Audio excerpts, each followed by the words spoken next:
بسم الله الرحمن الرحيم عما يتساءلون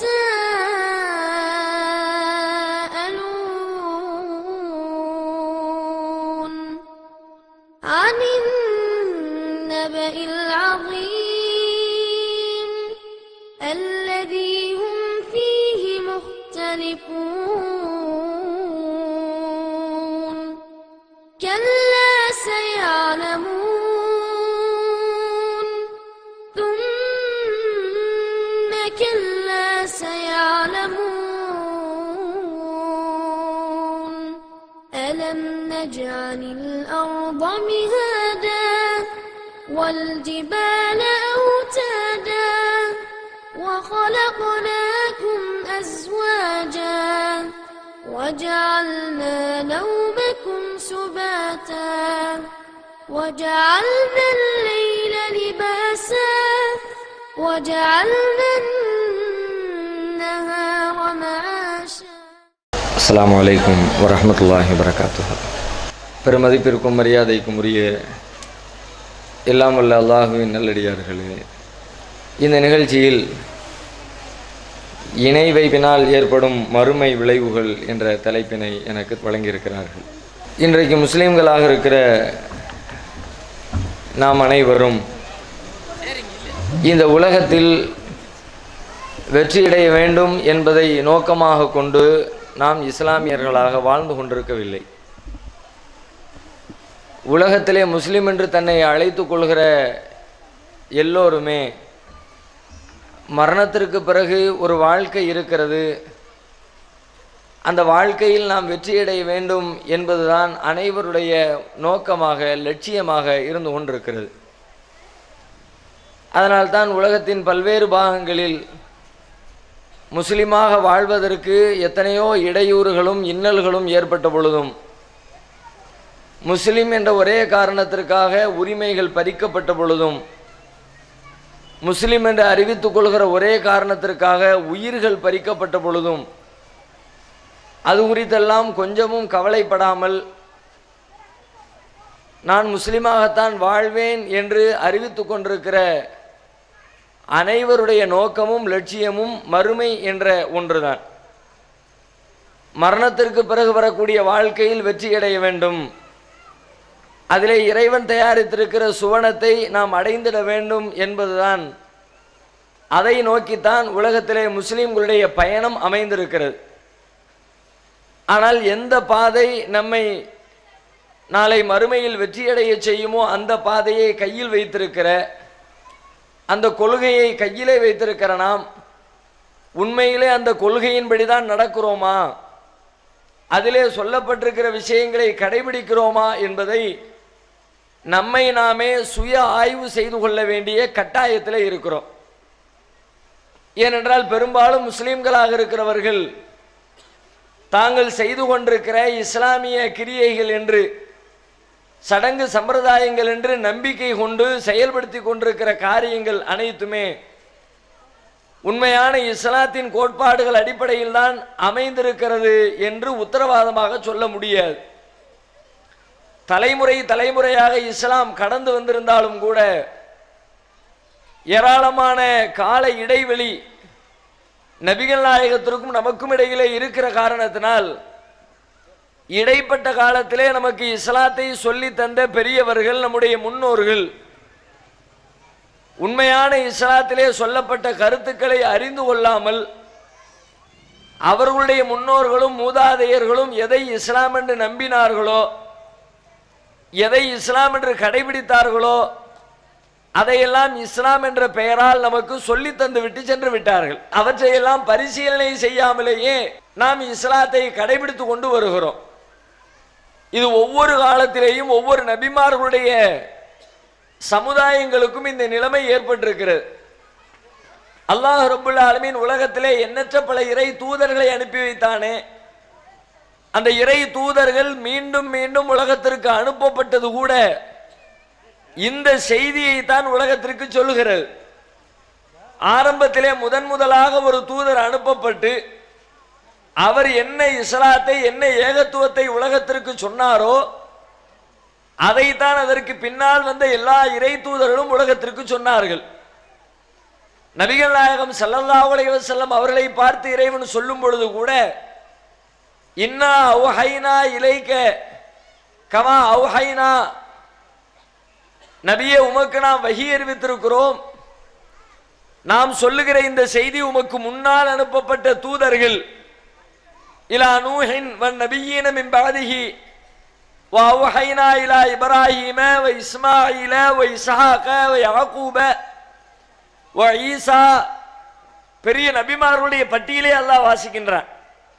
உங்களுக்கு முன்னால் வந்த நூஹ் நபிக்கு என்ன சொன்னோமோ, மூசா அலைஹிஸ்ஸலாத்திற்கு என்ன சொன்னோமோ, ஈசா அலைஹிஸ்ஸலாத்திற்கு எந்த ஏகத்துவத்தை கற்றுத்தந்தோமோ அந்த ஏகத்துவத்தை தான் உங்களுக்கும் நாம் வஹியாக, தூது செய்தியாக அறிவித்திருக்கிறோம் என்று சொல்லுகிறான் இறைவன்.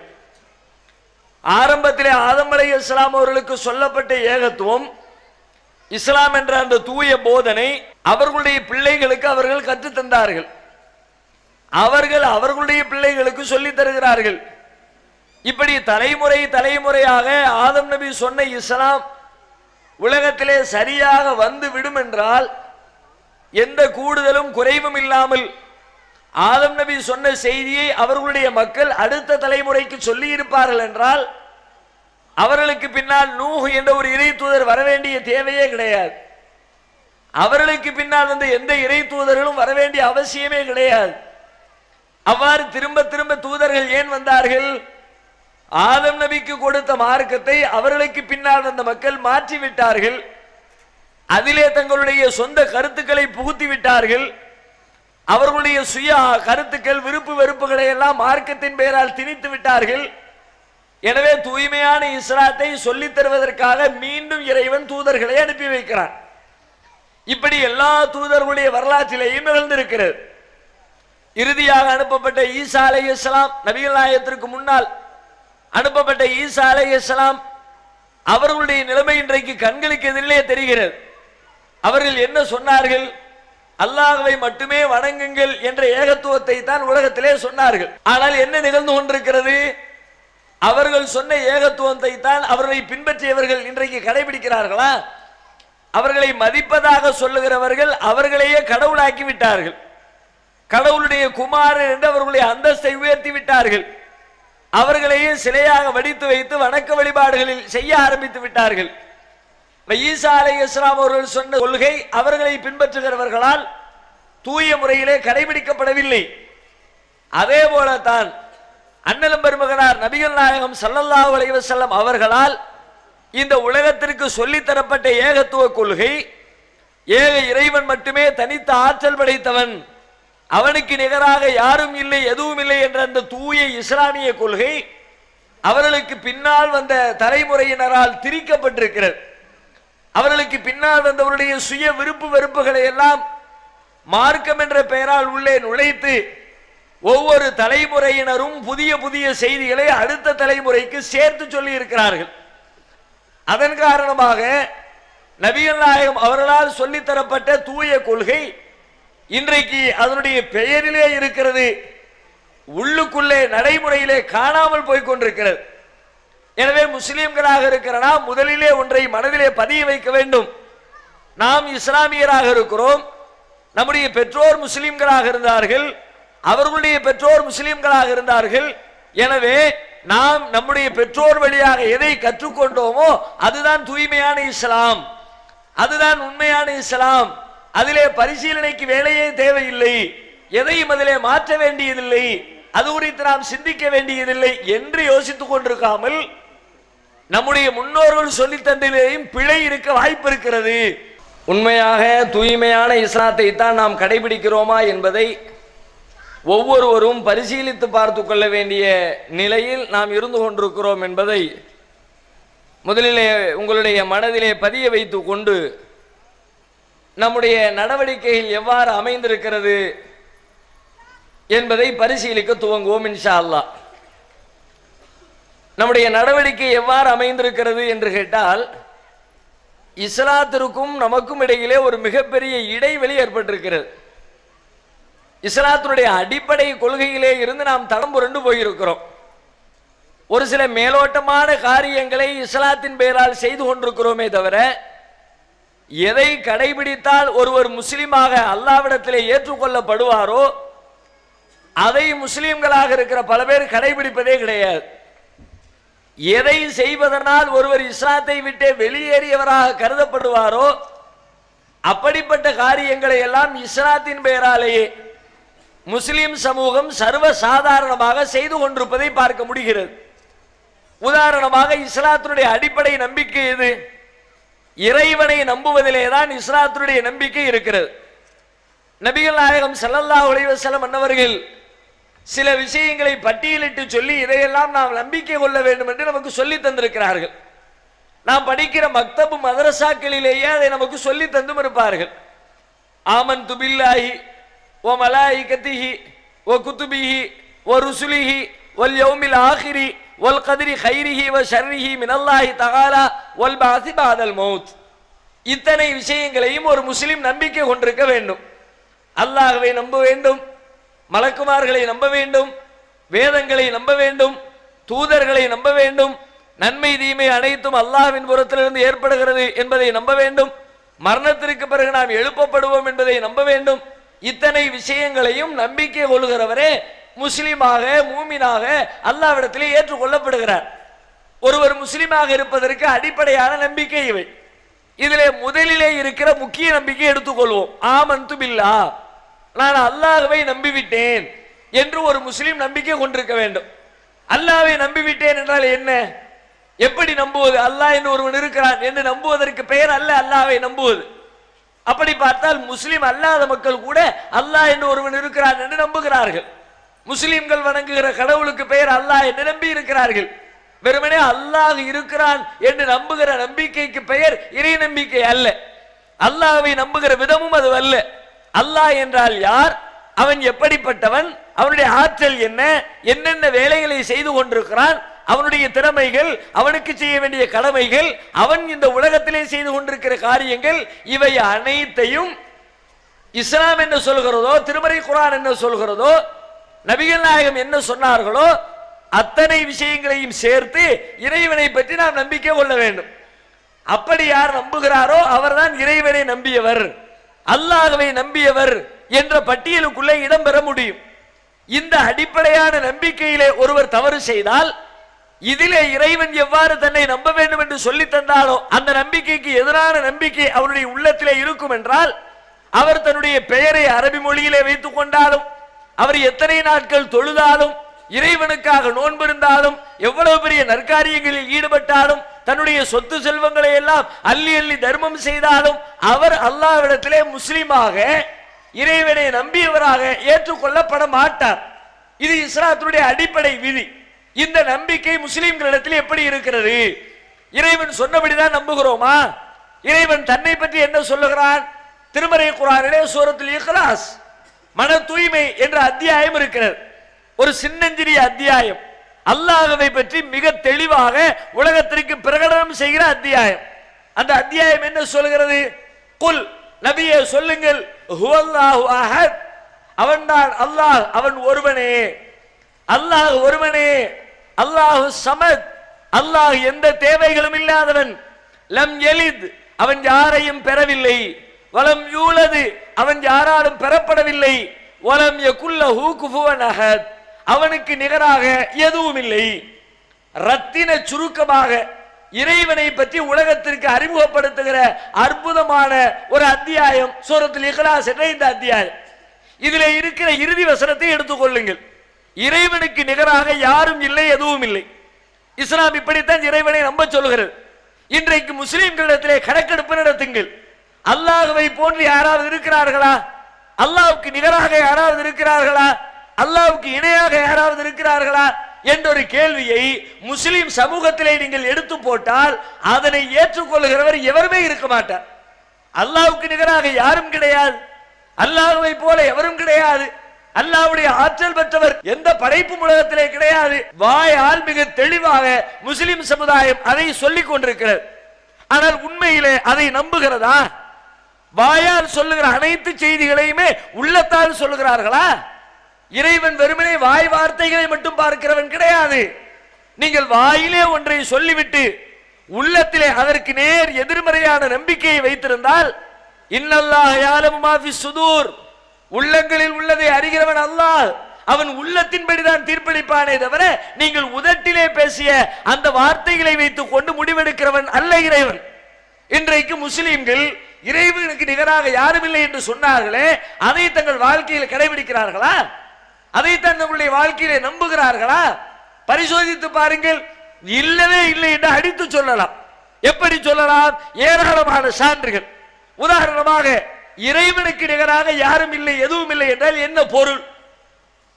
இறைவனுக்கு இணையாக எதுவும் இல்லை என்றால் இறைவனை போல இன்னொரு இறைவன் இல்லை என்று சொல்லுவது மட்டும் அதற்கு அர்த்தம் இல்லை. பல பேர் அப்படித்தான் நினைத்துக் கொண்டார்கள். அல்லாஹ்வுக்கு நிகராக என்றால் அல்லாஹ் இருக்கிறார், அவனை போன்று இன்னொரு அல்லாஹ் இருக்கிறார் என்று நம்பினால் அது இறைவனுக்கு நிகராக நம்புகிற நம்பிக்கை, இறைவனுக்கு இணை கற்பிக்கிற நம்பிக்கை என்று நினைத்துக் கொண்டிருக்கிறார்கள். அல்லது அல்லாஹ் அல்லாத வேறு தெய்வங்கள் இருக்கிறார்கள், உலகத்தை படைத்த கடவுளர்கள் என்று. அல்லாஹ் எப்படி உலகத்தை படைத்தானோ அதுபோல இவரும் படைத்திருக்கிறார், அவரும் படைத்திருக்கிறார் என்று ஒருவர் நம்பினால் அவர் இறைவனுக்கு இணை கற்பித்து விட்டார். இரண்டு இறைவன் இருப்பதாக கற்பனை செய்து கொண்டார். எனவே இறைவனுக்கு நிகரான ஒன்றை கற்பனை செய்து மிகப்பெரிய பாவம் செய்து விட்டார் என்று நம்புகிறார்கள். அதுவும் பாவம்தான், அதுவும் இறைவனுக்கு இணையாக கருதுகிற தீமைதான். ஆனால் இது மட்டுமே இறைவனுக்கு நிகரான தீமை அல்ல. இறைவனுடைய ஆற்றல்களில் ஏதேனும் ஒரு ஆற்றல், இறைவனுக்கு இருக்கின்ற பண்புகளில் ஏதேனும் ஒரு பண்பு இறைவனிடத்தில் இருப்பதை போல வேறு யாருக்கேனும் இருக்கிறது என்று ஒருவர் நம்பினால் அவர் இறைவனுக்கு இணை கற்பித்து விட்டார். இரண்டு இறைவன் இருக்கிறான் என்று சொன்னவர் மட்டும் இணை கற்பிக்கவில்லை. இறைவனிடத்தில் இருக்கிற பண்பு, இறைவனிடத்தில் இருக்கிற ஆற்றல் அந்த இறைவனிடத்தில் இருப்பதை போல இவரிடத்தில் இருக்கிறது, இந்த பொருளிடத்தில் இருக்கிறது என்று நம்பிவிட்டால் அவர் இறைவனுக்கு நிகராக இணையாக கற்பனை செய்கிற பாவத்தில் ஈடுபட்டு விட்டார் என்று இஸ்லாம் சொல்லுகிறது. இது திருமறை குர்ஆனிலே பல இடங்களில் இந்த செய்தி பேசப்படுகிறது. நபிகள் நாயகம் ஸல்லல்லாஹு அலைஹி வஸல்லம் அவர்களுடைய மக்கா வாழ்க்கையில் இலக்கிய அருளப்பட்ட 13 ஆண்டு காலத்திலே சொல்லப்பட்ட செய்தி என்ன என்று நீங்கள் தேடி பார்த்தால் இந்த செய்தியை தான் திரும்ப திரும்ப சொல்கிறான். இறைவனுக்கு நிகர் இல்லை, இறைவனுக்கு நிகராக யாரையும் கற்பனை செய்யாதீர்கள், அல்லாஹ்வை போன்று உலகத்திலே எந்த பொருளும் கிடையாது, லைஸ கமிஸ்லிஹி ஷைஉன், அவனை போன்று எதுவும் இல்லை.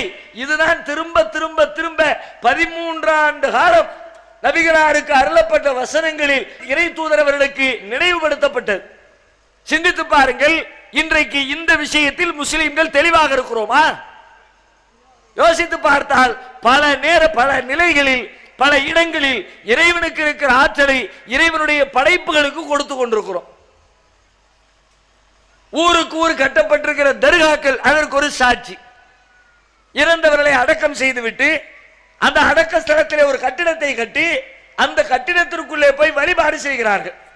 சில பேர் கையேந்தி பிரார்த்திக்கிறார்கள், சில பேர் சிபாரிசுக்காக அழைக்கிறார்கள், தங்களுடைய கஷ்ட நஷ்டங்களை எல்லாம் முறையிடுகிறார்கள். அவுலியாக்களே, மகான்களே, பெரியார்களே, நீங்கள் தான் எங்களுடைய கஷ்டங்களை நிவர்த்தி செய்து வைக்க வேண்டும் என்று தர்காக்களில் அடங்கி இருப்பவர்களிடத்திலே போய் கையேந்தி பிரார்த்தித்துக் கொண்டிருக்கிற ஒரு முஸ்லிம்களுடைய கூட்டத்தை பார்க்கிறோம். இதில் அடிப்படையாக ஒரு விஷயத்தை மேலோட்டமாக சிந்தித்து பாருங்கள். நீங்கள் ஆழ்ந்த திருமறை குர்ஆனுடைய அறிவு உங்களுக்கு இருக்க தேவையில்லை. நபிகள் நாயகம் இது குறித்து என்ன சொன்னார்கள், அந்த ஆழ்ந்த இறை தூதருடைய போதனைகளை நீங்கள் கற்றறிந்திருக்க வேண்டியதில்லை. குர்ஆனிலேயும் ஹதீஸிலேயும் இதற்கு எதிரான செய்திகள் இருந்தாலும் கூட அதை தெரியாத ஒருவர் மேலோட்டமாக அவருக்கு வழங்கப்பட்டிருக்கிற பகுத்தறிவை பயன்படுத்தி சிந்தித்தாலே இந்த தர்காக்களும் அங்கே செய்யப்படுகிற அங்கே நாம் கேட்கிற கோரிக்கைகளும் இறைவனுக்கு இணை கற்பிக்கிற பாதக செயல் என்பதை எல்லா முஸ்லிம்களும் அறிந்து கொள்ள முடியும். எப்படி? இறைவனிடத்திலே ஒரு பண்பு இருக்கிறது, திருமறை குர்ஆன் நெடுகிலும் அந்த பண்பு சொல்லப்பட்டிருக்கிறது. இன்னல்லாஹ சமீஉம் பஸீர், அல்லாஹ் செவியேற்பவனாகவும் பார்ப்பவனாகவும் இருக்கிறான். இறைவனிடத்திலே இருக்கிற பண்புகளில் ஒன்று இறைவன் பார்த்து கொண்டிருக்கிறான், இறைவன் கேட்டுக் கொண்டிருக்கிறான். இப்பொழுது முஸ்லிம்களாக இருக்கிற உலகத்திலே இருக்கிற மனிதர்களில் விலங்கினங்களில் எல்லா விலங்குகளும் எல்லா மனிதர்களும் இந்த பண்பு கொண்டவர்களாகத்தான் இருக்கிறார்கள். மனிதர்களில் பெரும்பாலானவர்கள் பார்க்கிறார்கள், பெரும்பாலானவர்கள் கேட்கிறார்கள். நான் பேசுவதை நீங்கள் கேட்கிறீர்கள், நீங்கள் பேசுவதை நான் கேட்கிறேன். ஒரு முஸ்லிம் இதை எப்படி நம்புவது? உங்களை நான் பார்க்கிறேன், என்னை நீங்கள் பார்க்கிறீர்கள். ஒரு முஸ்லிம் இதை எப்படி நம்புவது? வலம் யகுல்லஹு குஃபுவன் அஹத் என்று குர்ஆன் சொல்லுகிறது. அல்லாஹ்விடத்திலே இருக்கிற ஆற்றல் அவனிடத்திலே இருப்பதை போல அவனுக்கு நிகராக யாரும் இல்லை. அவன் கேட்கிறான் என்றால் வேறு யாரும் கேட்க கூடாது என்று பொருளாகிறது. அவன் பார்க்கிறான் என்றால் வேறு யாரும் பார்க்கவில்லை என்று நம்பிக்கை கொள்ள வேண்டும். இங்கே அல்லாஹ் பார்க்கிறான், மனிதர்களாகிய நாமும் பார்க்கிறோம். அல்லாஹ் கேட்கிறான், மனிதர்களாகிய நாமும் கேட்கிறோம். ஒரு முஸ்லிம் இதை எப்படி நம்புவது? அல்லாஹ் பார்க்கிறான், அவன் பார்க்கிற விதம் வேறு. இறைவன் பார்ப்பதை போல மனிதர்கள் பார்ப்பது கிடையாது. இறைவனிடத்திலேயும் பார்க்கிற ஆற்றல் இருக்கிறது, பண்பு இருக்கிறது. ஆனால் இறைவன் பார்க்கிற விதம் வேறு, மனிதர்களாகிய நாம் பார்க்கிற விதம் வேறு. இறைவன் கேட்கிற விதம் வேறு, மனிதர்களாகிய நாம் கேட்கிற விதம் வேறு. நாம் பார்க்க வேண்டும் என்றால் நம்முடைய பார்வைக்கு சில எல்லைகள் இருக்கிறது. ஒரு குறிப்பிட்ட தூரம் வரைக்கும் தான் பார்க்க முடியும். நெடுந்தூரத்திலே இருக்கிற ஒன்றை மனித கண்களால் பார்க்க முடியுமா? 10 கிலோமீட்டர் அப்பால் இருக்கிற ஒரு பொருளை மனிதன் தன்னுடைய கண்களால் காண முடியுமா? மனித கண்களுக்கு அந்த ஆற்றல் இல்லை. அதே போல மனிதன் பார்க்க வேண்டும் என்றால் கண்களிலே பார்வை இருப்பதை போல பார்க்கின்ற இடத்திலே வெளிச்சம் இருக்க வேண்டும். வெளிச்சம் இல்லாத இடத்திலே கண்ணில் பார்வை இருந்தாலும் பார்க்க முடியாது. ஒரு திரை இருந்தால் திரைக்கு அப்பால் பார்க்க முடியாது. வெகு தூரத்தில் இருந்தால் தூரத்தில் இருப்பதை பார்க்க முடியாது. படைத்த இறைவனுக்கு இப்படி இலக்கணங்கள் உண்டா? அல்லாஹ் பார்க்கிறான், தூரத்தில் இருப்பதை அல்லாஹ் பார்க்க முடியாது என்று ஒரு முஸ்லிம் நம்ப முடியுமா? அவன் எங்க இருக்கிறான்? 7 வானங்களை கடந்த அரிசின் மீது வீற்றிருக்கிறான் அல்லாஹ் ரப்புல் ஆலமீன். அங்கிருக்கிற இறைவன் 7 வானங்களை கடந்திருக்கிற பூமியிலே மனிதர்கள் செய்கிற காரியங்களை மிக கவனமாக பார்த்து கொண்டிருக்கிறான். எத்தனையோ தடைகள் திரைகள் இருக்கிறது, அனைத்தையும் கடந்து பார்க்கிறான். வெளிச்சம் உள்ள இடத்திலேயும் பார்க்கிறான், வெளிச்சம் இல்லாத இருட்டுக்களிலும் இறைவன் பார்க்கிறான். இறைவனுடைய பார்வைக்கு எந்த இலக்கணங்களும் கிடையாது, எந்த எல்லையும் கிடையாது, எந்த கட்டுப்பாடும் கிடையாது. அனைத்தையும் பார்ப்பவன் இறைவன் என்பது இறைவனுடைய பார்வை திறன். சிலதை மட்டுமே பார்க்க முடியும், மனிதனின் பார்வை திறன். இப்படி பிரிக்க வேண்டும். வலம் யகுல்லஹு குஃபுவன் அஹத் என்ற வார்த்தையிலே ஒரு முஸ்லிம் நம்பிக்கை கொண்டிருந்தால் இறைவனும் பார்க்கிறான், மனிதர்களும் பார்க்கிறார்கள். இறைவன் பார்ப்பது வேறு, மனிதர்கள் பார்ப்பது வேறு, பிரிக்க வேண்டும். அதே போல செவிப்புலன் இருக்கிறது, நாம் கேட்கிறோம், இறைவனும் கேட்கிறான். இரண்டும் ஒன்றா? நாம் கேட்பதாக இருந்தால் பேசுகிறவரும் கேட்பவரும் அருகிலே இருக்க வேண்டும். அப்பொழுதுதான் பேசுகிறவரின் பேச்சை கேட்க முடியும். 500 கிலோமீட்டர் தொலைவுக்கு அப்பால் இருந்து கொண்டு இங்கிருந்து பேசுகிறவருடைய பேச்சை கேட்க இயலுமா? கண்டிப்பா கேட்க முடியாதுன்னு சொல்லிடுவோம். 50 கிலோமீட்டர்ல கேட்க முடியாது, ஏன் ஒரு 5 கிலோமீட்டர் கேட்க முடியாது. ஒரு 1 கிலோமீட்டர் தூரத்தில் இருந்தால் கூட பேசுகிற பேச்சை கேட்க முடியாது. மனிதனின் செவிப்புலன் செயல்பட வேண்டும் என்றால் பேசுகிறவரும் கேட்கிறவரும் அருகிலே இருக்க வேண்டும். ஒருவேளை தூரத்திலே இருந்தால் அந்த தூரத்தை குறைக்கிற கருவிகளை பயன்படுத்த வேண்டும். செல்போன் வழியாக தொடர்பு கொள்ள வேண்டும், இணையதளம் வழியாக தொடர்பு கொள்ள வேண்டும், அல்லது ஒளிபெருக்கி வழியாக தொடர்பு கொள்ள வேண்டும். இப்படி தூரத்தை குறைக்கின்ற கருவிகளை பயன்படுத்தினால்தான் மனிதனின் செவிப்புலன் செயல்படும், இல்லாட்டி கேட்க முடியாது. அதே போல பேசுகிற இடத்திலே காற்று அறைகள் நிரம்பி இருக்க வேண்டும். இப்ப நான் பேசுற பேச்ச நீங்க கேட்கிறீங்க, எப்படி கேட்கிறீர்கள்? என்னுடைய வாய்க்கு அருகிலே இருக்கிற காற்று உங்கள் காதுகளை வந்து அடைகிறது. எனவே இங்க இருக்கிற சொல் அங்கே உங்களால் கேட்டு விளங்க முடிகிறது. இங்க இருக்கிற காற்றை அங்க வரவிடாம தடுத்துட்டோம்னு வச்சுக்குவோம். ஒரு பெரிய கண்ணாடி கூண்டு போட்டு நான் உள்ள நின்று கொண்டு கத்துக்கிறேன், வெளியில யாருக்கு என்ன விளங்கும்? கேட்க முடியாது. ஏன்? காற்று வெளியில வரவில்லை. அப்ப உங்களுடைய காது கேட்க வேண்டும் என்றால் காது நன்றாக இருந்தால் மட்டும் போதாது, பேசுகிற இடத்திலே காற்று இருக்க வேண்டும், கேட்கிற இடத்திலே காற்று இருக்க வேண்டும். அதுபோல ஒரு நேரத்திலே ஒரு மனிதனால் ஒரு ஓசையை தான் கேட்டு புரிந்து விளங்கிக் கொள்ள முடியும். ரெண்டு காது இருக்குங்கிறதுனால இந்த பக்கம் நீ பேசு, இந்த பக்கம் நீ பேசு, பேச சொல்ல இயலாது. அவர் பெரிய காது டாக்டராகவே இருந்தாலும் சரிதான், இஎன்டி ஸ்பெஷலிஸ்டாகவே இருந்தாலும் சரிதான், ஹாஸ்பிட்டலுக்கு வர்றவர்களுக்கு டோக்கன் கொடுத்து உட்கார வச்சிருவார். நீ 7 மணிக்கு வா, நீ 7:10 வா, நீ 7:20 வா, நீ 7:30 வா. ஏன் ஒரே நேரத்தில் எல்லாத்தையும் உள்ள விட்டு எல்லாம் மொத்தமாக சொல்லு. நான் காதை பற்றி கரைச்சி குடிச்சிருக்கிறேன், காதில் உள்ள எல்லா மேட்டரும் எனக்கு தெரியும், எனவே காதுக்குள்ள உன் செய்தி என்னால் விளங்கிக் கொள்ள முடியும், பேசுங்கள் என்று மொத்தமாக பேச சொல்ல இயலுமா? மனிதனுக்கு அந்த ஆற்றல் இல்லை, அது இறைவனின் ஆற்றல். ஒரே நேரத்திலே எத்தனை பேர் பேசினாலும் கேட்கிற ஆற்றல் இறைவனுடையது. எவ்வளவு தூரத்திலிருந்து பேசினாலும் கேட்கிற ஆற்றல் இறைவனுடையது. எந்த எல்லைகளுக்கும் அப்பாற்பட்டு கேட்கிற ஆற்றல் இறைவனுடையது. காற்றடைகளே இல்லாவிட்டாலும் கேட்கிற திறன் இறைவனுடையது. அதை போல கேட்கிறவர் உலகத்தில் எவரும் இல்லை. இறைவனை போல கேட்கிற எந்த ஜீவராசியும் உலகத்தில் இல்லை, எந்த மனிதனும் இல்லை, எந்த விலங்கும் இல்லை, எந்த பறவையும் இல்லை. இறைவனிடத்திலே இருக்கிற ஆற்றல் படைத்த இறைவனாகிய ரப்புல் ஆலமீனுக்கு மட்டுமே இருக்கிறது. இப்படி ஒரு முஸ்லிம் நம்ப வேண்டும். எதை எடுத்தாலும் அல்லாஹ்வுடைய தனித்தன்மையை பாதுகாக்கிற விதத்திலே, இறைவனுக்கு நிகராக எவரும் இல்லை என்பதை உறுதிப்படுத்துகிற விதத்திலே தான் இறைவனை பற்றி நம்ப வேண்டும். இது இறை நம்பிக்கையில் முக்கியமான ஒரு அம்சம். தர்காக்களில் நடப்பது என்ன?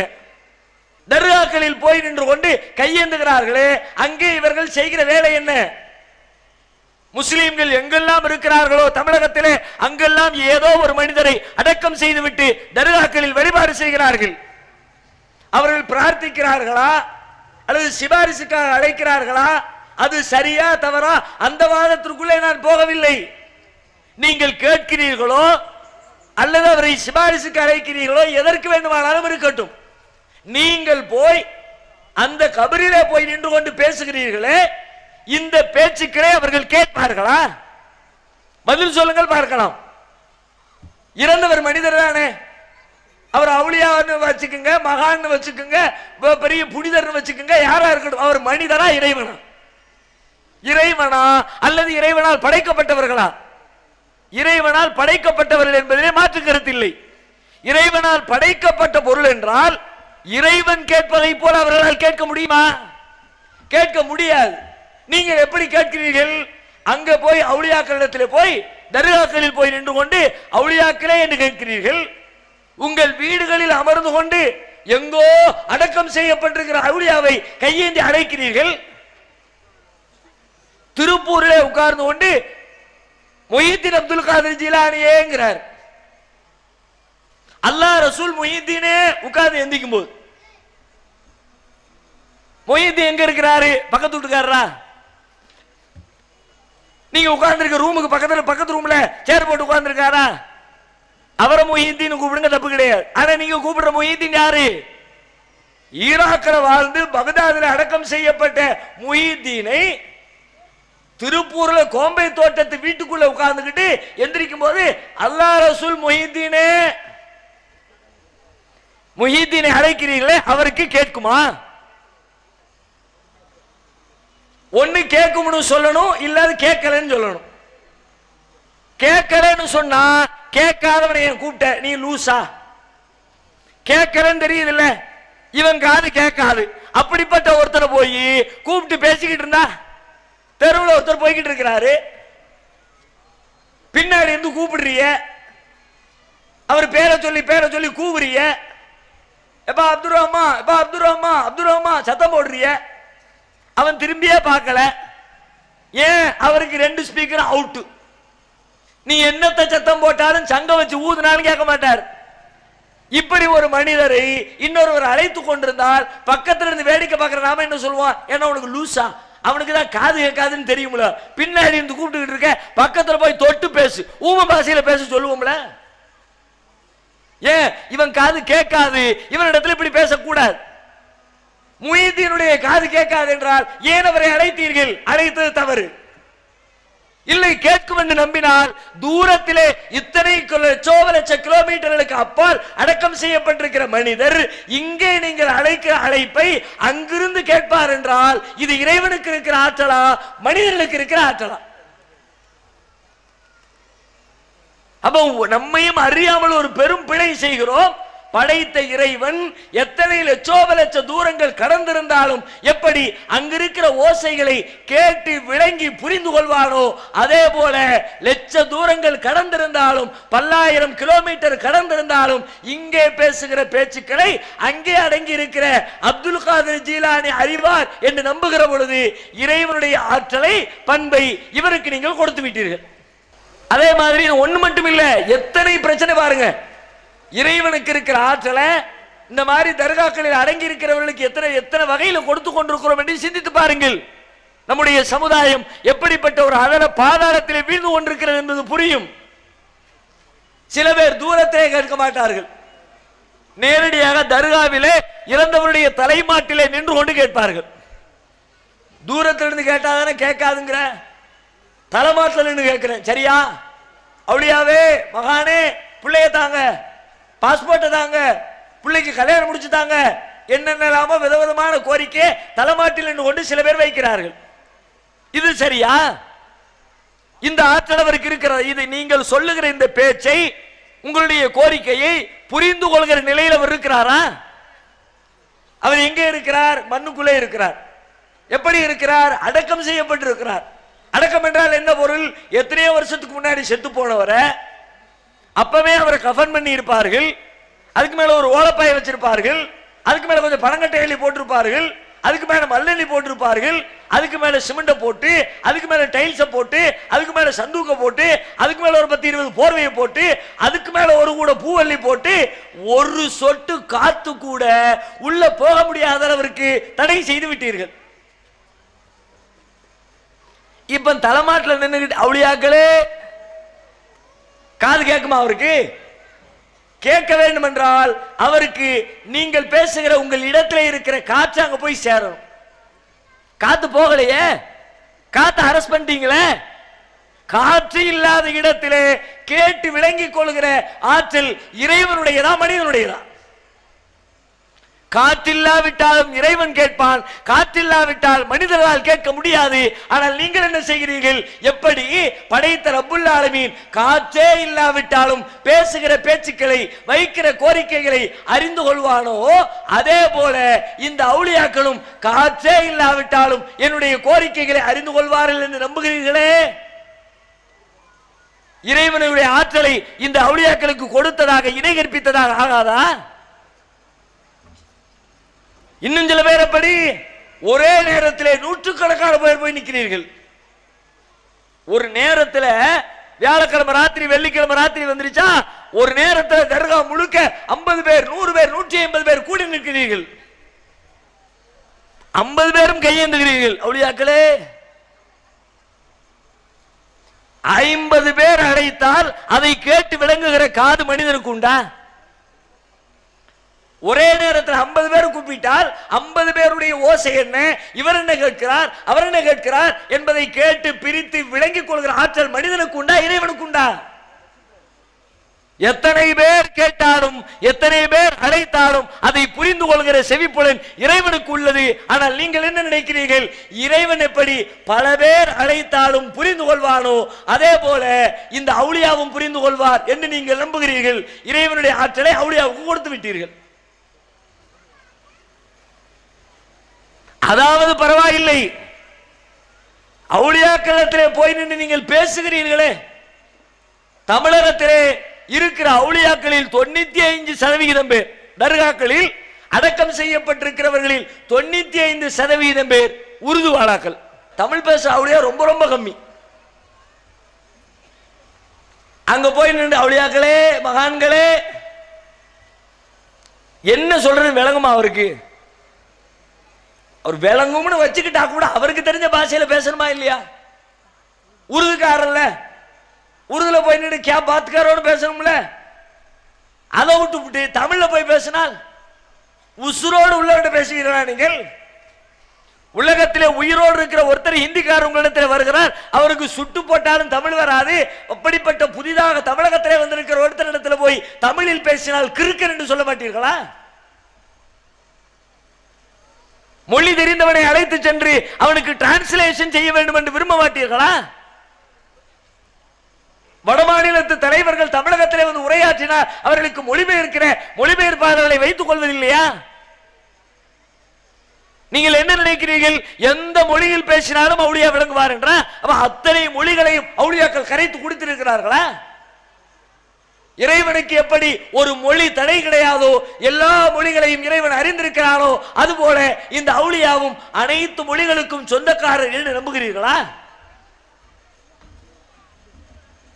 எத்தனை தவறுகள்! ஒன்றா இரண்டா? அதைவிட பெருங்கொடுமை, தர்காக்களில் போய் நின்று கொண்டு எப்படி கேட்கிறீர்கள்? எல்லாரும் சத்தம் போட்டு கூப்பாடு போடுறதில்லை. அல்லாஹ்ட்ட துஆ செய்யும் போது கையேந்தி எப்படி மனசுக்குள்ள கேட்பாங்களோ அப்படித்தான் அவுலியாக்களிடத்திலும் மனதிற்குள்ளே கேட்கிறீர்கள். நான் கேட்கிறேன், ஒருவருடைய மனதிலே எதை பிரார்த்திக்கிறார், என்ன கேட்கிறார், என்ன கோரிக்கை வைக்கிறார் என்பதை அறிந்து கொள்கிற ஆற்றல் இறைவனுக்குரியதா மனிதனுக்குரியதா? நெசமா நீங்க உள்ளத்துல நெஞ்சில கை வச்சு சொல்லுங்க. உலகத்துல ஒரு மனுஷனுடைய உள்ளத்துல உள்ளதை இன்னொரு மனிதன் அறிந்து கொள்ள முடியுமா? யாராக இருக்கட்டும், என் கட்டிய கணவன் மனைவியாக இருக்கட்டும், அறிந்து கொள்ள முடியுமா? பெற்றெடுத்த பெற்றோராக இருக்கட்டும், பிள்ளை என்ன நினைக்கிறார் பெற்றோரால் அறிந்து சொல்ல முடியுமா? வெளிப்படையான காரியங்களை வைத்து தீர்மானிக்க முடியுமே தவிர அவனுடைய மனதிலே என்ன இருக்கிறது என்பதை அறிந்து கொள்கிற ஆற்றல் படைத்தவர் உலகத்தில் எவரும் இல்லை. தினம் தினம் பத்திரிகைகளில் பார்க்கிற செய்திகள் ஒரு சாட்சி. கள்ளக்காதலனோடு சேர்ந்து கணவன் வெட்டி படுகொலை. 4 நாளைக்கு ஒரு பேப்பர்ல செய்தி வருதுல்ல. கள்ளக்காதலனோடு சேர்ந்து கணவனை வெட்டி கொன்றாலே முதல் நாள் வரைக்கும் கணவனோடு குடும்பம் நடத்தியவள், கணவனோடு மகிழ்ச்சியாக இருந்தவள், திடீர்னு மறுநாள் இவனை போட்டு தள்ளினாதான் சரியா வரும்னு வேற ஒரு ஆளை சேர்த்துக்கிட்டு போட்டு தள்ளினால அந்த கணவரால் இதை கண்டுபிடிக்க முடிந்ததா? கணவன் மனைவி உறவை போன்ற நெருக்கமான உறவு உலகத்தில் வேற என்ன உறவு? அல்லாஹ்வே குர்ஆன்ல சொல்கிறான், வகத் அஃலா பஅலுக்கும் இலா பஅலின், ஒருவர் இன்னொருவரோடு கலந்து விட்ட உறவு கணவன் மனைவி உறவு. அப்படிப்பட்ட இணை பிரியாத உறவுகளில் கூட என்னை பற்றி என் மனைவி என்ன நினைக்கிறாள் கணவனால் சொல்ல முடியவில்லை, என்னை பற்றி என் கணவர் என்ன நினைக்கிறார் மனைவியால் சொல்ல முடியவில்லை. ஏன்? உள்ளத்திலே இருக்கிறதை அறிந்து கொள்கிற ஆற்றலை அல்லாஹ் யாருக்கும் வழங்கவில்லை. ஆனால் நீங்கள் என்ன சொல்கிறீர்கள்? அல்லாஹ் எப்படி மனிதர்களின் உள்ளத்தில் உள்ளதை அறிவானோ, அதை அறிந்து கொள்கிற ஆற்றல் இருக்கிறதோ, அதே போல இந்த அவுலியாக்களும் நான் என் உள்ளத்திலே கேட்கிற துஆவை, பிரார்த்தனையை அறிந்து அதை அவர் எனக்கு வாங்கி தருவார், செயல்படுத்துவார், ஏற்றுக்கொள்வார் என்று நம்புகிறீர்கள். இணை கற்பிக்கிற பாவம் இல்லையா? இறைவன் இதை சாதாரணமாக எடுத்துக்கொள்வார் என்று நினைக்கிறீர்களா? பெரும்பாலும் முஸ்லிம் சமுதாயம் இதை புண்ணியமாக நினைக்கிறது, ஏதோ நற்காரியமாக நினைக்கிறது. இறைவனின் பார்வையிலே மிகப்பெரிய கோபத்தை அல்லாஹ்விற்கு ஏற்படுத்துகிற பெரும்பாவம் இது. இஸ்லாமிய மார்க்கத்திலே சொல்லப்பட்ட பாவங்களில் முதலிடத்திலே வைக்கப்பட்டிருக்கிற பாவம் இது. நபிகளாரிடத்திலே கேட்கப்படுகிறது, ஐயுதம்பி ஆலம், அல்லாஹ்விடத்திலே மிகப்பெரிய பாவம் எது என்று கேட்கிறார்கள் நபி தோழர்கள். நபிகள் நாயகம் ஸல்லல்லாஹு அலைஹி வஸல்லம் பதிலளிக்கிறார்கள், அன் தஜஅல லில்லாஹி நித்தன் வஹுவ ஹலகக, அல்லாஹ்விற்கு இணை கற்பிப்பது அவன் உன்னை படைத்திருக்கிற நிலையிலே. அல்லாஹ் தான் உன்னை படைச்சான், வேற யாரும் படைக்கலையே, அவனுக்கு நிகரான ஆற்றல் படைச்சவர் ஒருத்தரும் இல்லையே. அப்படிப்பட்ட ரப்புல் ஆலமீனுக்கு இணையாக நிகராக ஆற்றல் படைத்த ஒருவர் இருக்கிறார் என்று நீ நம்பிக்கை கொள்ளுவது அதுதான் அல்லாஹ்விடத்திலே இறைவனுக்கு பிடிக்காத மிகப்பெரிய பாவம் என்கிறார்கள் நபிகள் நாயகம். அதனால்தான் திருமறை குர்ஆனிலே பல இடங்களில் அல்லாஹ் இதை எச்சரிப்பதை போல வேறு எதை பற்றியும் எச்சரிக்கவில்லை. நபிகளார் சொல்லுகிறார்கள், மம்மாத்தலா யுஷ்ரிகு பில்லாஹ்,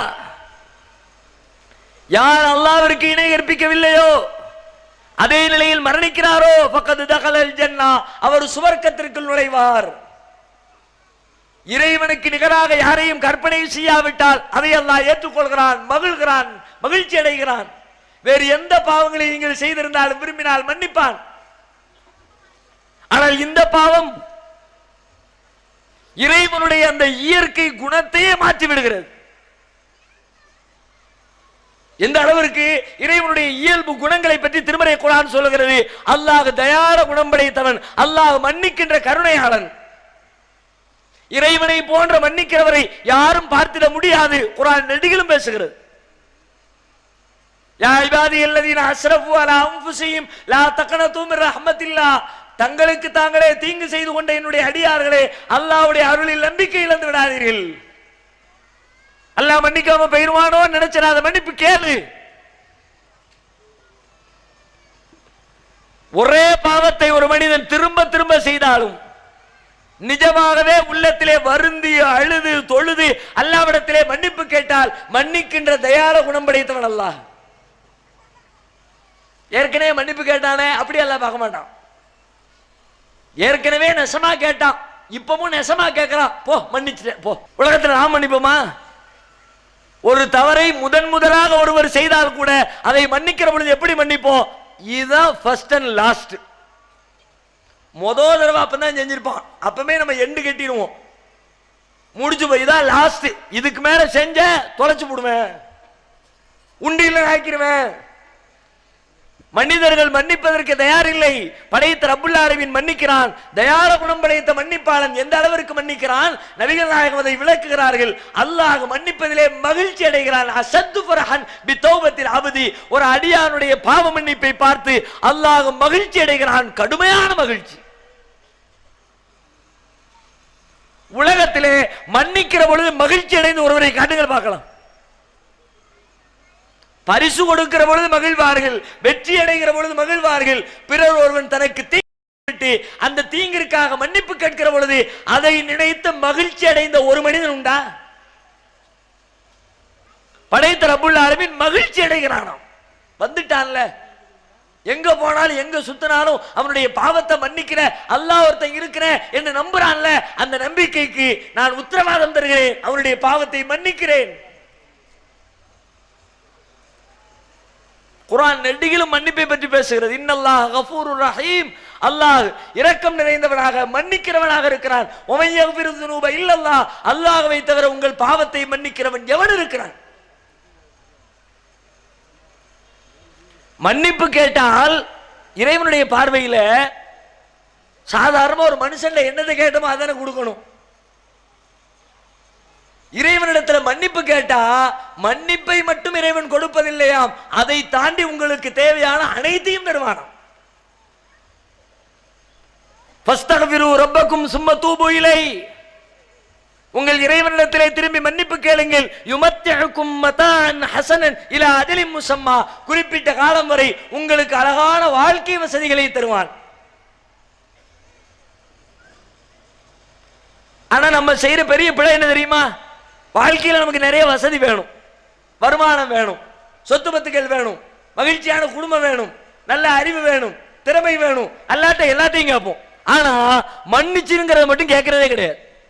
அப்படியே கேட்டாலும் துவா ஆரம்பிக்கும் போது யாரெல்லாம் என் பாவத்தை மன்னிச்சிரு ஒரு தடவை கேட்டுட்டு அப்படியே அடுத்த தடவை மாறிடுது. பிள்ளையத்தான 1000 தடவை கேட்போம், சொகத்தைத்தான திரும்ப திரும்ப கேட்போம், சொத்தத்தான மீண்டும் மீண்டும் கேட்போம். ஆனா யாரெல்லாம் என் பாவத்தை மன்னிச்சிரு பாவத்தை மன்னிச்சிரு என்று ஒரு நாளைக்கு நாம் எத்தனை தடவை கேட்கிறோம்? பாவமே செய்யாத புனிதர்களா அல்லது நாம?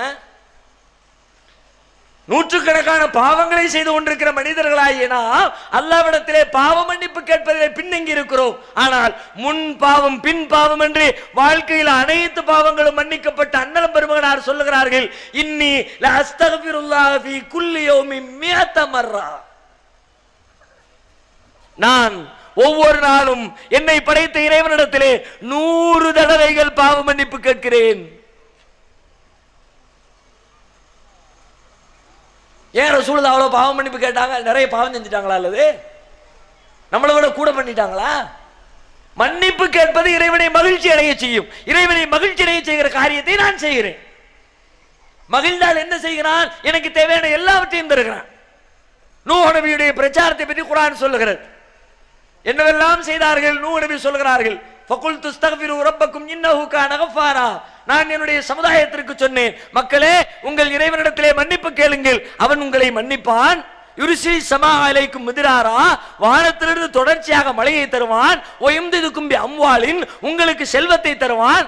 ஓ பனீனே, உங்களுக்கு பிள்ளைகளை தருவான். வெஜஅல்லக்கும் ஜன்னாத்தின், தோட்டங்களை தருவான். ஓ அன்ஹாரா, ஆறுகளை தருவான்.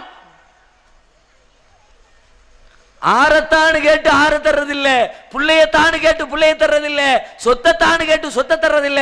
மன்னிப்ப கேளு, மழையை தருவான், புள்ளைய தருவான், செல்வத்தை தருவான், தோட்டத்தை தருவான், தண்ணீரை தருவான். ஏன்? இறைவனுடைய மன்னிப்பு. மன்னிப்பு கேட்டுட்டா அல்லாஹ்வை கையில பிடிக்க முடியாது. மகிழ்ச்சி, சந்தோஷம். அப்படிப்பட்ட மன்னிக்கிற தயாள குணம் படைத்த இறைவன், எத்தனையோ தவறுகளை நீங்கள் கேட்காமலே மன்னிக்கிற இறைவனும் கூட. நாம் அன்றாடம் செய்கிற பல பிழைகளுக்கு ஆல்ரெடி மன்னிப்பை ஏற்கனவே கொடுத்து விட்டான். உதாரணமாக, நோன்பு வைத்திருக்கிற ஒரு மனிதன் நோன்பு வைத்துக் கொண்டு மறதியாக எதையோ எடுத்து சாப்பிட்டுறார். பெரும்பாலும் முதல் நோம்புல இது நடக்கும். ஃபர்ஸ்ட் நாள் நோம்பு வச்சுட்டு மதியானம் போல வீட்டுக்குள்ள வருவார். நல்ல தாகமா இருக்கும். ஃப்ரிட்ஜை திறந்து 1 லிட்டர் தண்ணி கட கட கட கட கட அள்ளி குடிச்சு கடைசி சொட்டு உள்ளே இறங்கும் பாருங்க. அப்ப நினைவுக்கு வரும், ஆஹா நோம்புல வச்சிருந்தோம். இப்ப என்ன செய்யணும்? ரப்புல் ஆலமீன் என்ன செய்யணும்? என்ன உனக்கு அவ்வளவு அசால்ட்டா போச்சா? நோம்புன்னு சொல்லுவேன், காலையில எந்திரிச்சு சகர்ல வேற முட்டு முட்டுன்னு முட்டுவேன், எல்லாத்தையும் உள்ள வச்சு திணிப்ப, அதுக்கப்புறம் மதியானம் 12 மணிக்கு மேல தண்ணி குடிப்பியா அப்படின்னு எல்லாம் நம்மளை தூக்கி விட்டு மிதிக்கணுமா இல்லையா? தண்டனையை கடுமையாக்கணுமா இல்லையா? அதுக்குரிய அதிகாரம் இருக்குதா இல்லையா? அப்படிப்பட்ட இறைவன், நபிகளார் சொல்லுகிறார்கள், மறதியாக நீங்கள் நோன்பிலே சாப்பிட்டு விட்டால் அதற்காக கவலைப்பட தேவையில்லை, நோன்பை முழுமைப்படுத்துங்கள், உங்களுக்கு இறைவன் உணவளித்திருக்கிறான். பட்டினி கிடந்து நன்மை கொடுத்தா ஓகே, சாப்பாடை கொடுத்து நன்மை கொடுக்கறானுங்க. நோன்புக்குரிய நன்மை எழுதப்பட்டுருமா? இவர் சாப்பிட்டாரு, அது இருக்கட்டும், அது தெரியாம தானே சாப்பிட்டாரு. இப்படி எத்தனை தவறுகள். இறைவனை மறுப்பது இஸ்லாத்திலே பெரும்பாவம். ஆனால் ஒரு இக்கட்டான சூழ்நிலையிலே ஒரு மனிதன் மாட்டிக்கொண்ட பொழுது, நான் இறைவனை மறுக்கிறேன் என்று சொன்னால் இறைவன் என்ன கேட்கலாம்? என்ன நேசிக்கிறதை விட உனக்கு பெரிய இக்கட்டா? செத்த சாவண்டா, அல்லாஹ் மறுக்க மாட்டேன்னு சொல்லிட்டு சாவ வேண்டியதான்னு கேட்கலாம்ல. கத்தி கட்டி ஒருத்தன் மிரட்டுறான், கடவுளே இல்லைன்னு சொல்லு, அல்லாவே இல்லைன்னு சொல்லு, அவரை கும்பிடு இவரை கும்பிடு அப்படிங்கிறான். சரின்னு கும்பிட்டுட்டிய, உங்க மேல பாவம் கிடையாது. குர்ஆன் சொல்லுகிறது, மன் கஃபர பில்லாஹி மின் பாதி ஈமானிஹி இல்லா மன் உக்ரிஹ வ கல்புஹு முத்மஇன்னும் பில் ஈமான். உள்ளத்திலே ஈமான் நிறைந்திருக்க நெருக்கடியான நேரத்திலே வாயிலே குஃப்ரான இறைவனை மறுக்கிற வார்த்தைகளை பயன்படுத்தியவர் மீது குற்றம் கிடையாது. ஏன் குற்றம் கிடையாது? அவன் ஒரு கஷ்டத்துல சொல்லிவிட்டான் விடு. எத்தனை பிழைகளை இறைவன் இப்படி தானாக முன்பது. நீங்கள் மன்னிப்பே கேட்க தேவையில்லை, ஆல்ரெடி மன்னிப்பு. அல்லாஹ் மேல ஒருத்தர் சத்தியம் பண்றார், தெரிஞ்சு புரிஞ்சு பண்றாரு, அதை அவர் நிறைவேற்றணும். ஆனால் திடீரென்று ஏதோ பேசிக் கொண்டிருக்கிற பொழுது வாய் தவறி அல்லாஹ் மேல சத்தியமாட்டார். இப்ப அல்லாஹ் என்ன பண்ணணும்? என் பேர் உனக்கு அவ்வளவு சாமானியமா போயிடுச்சோ?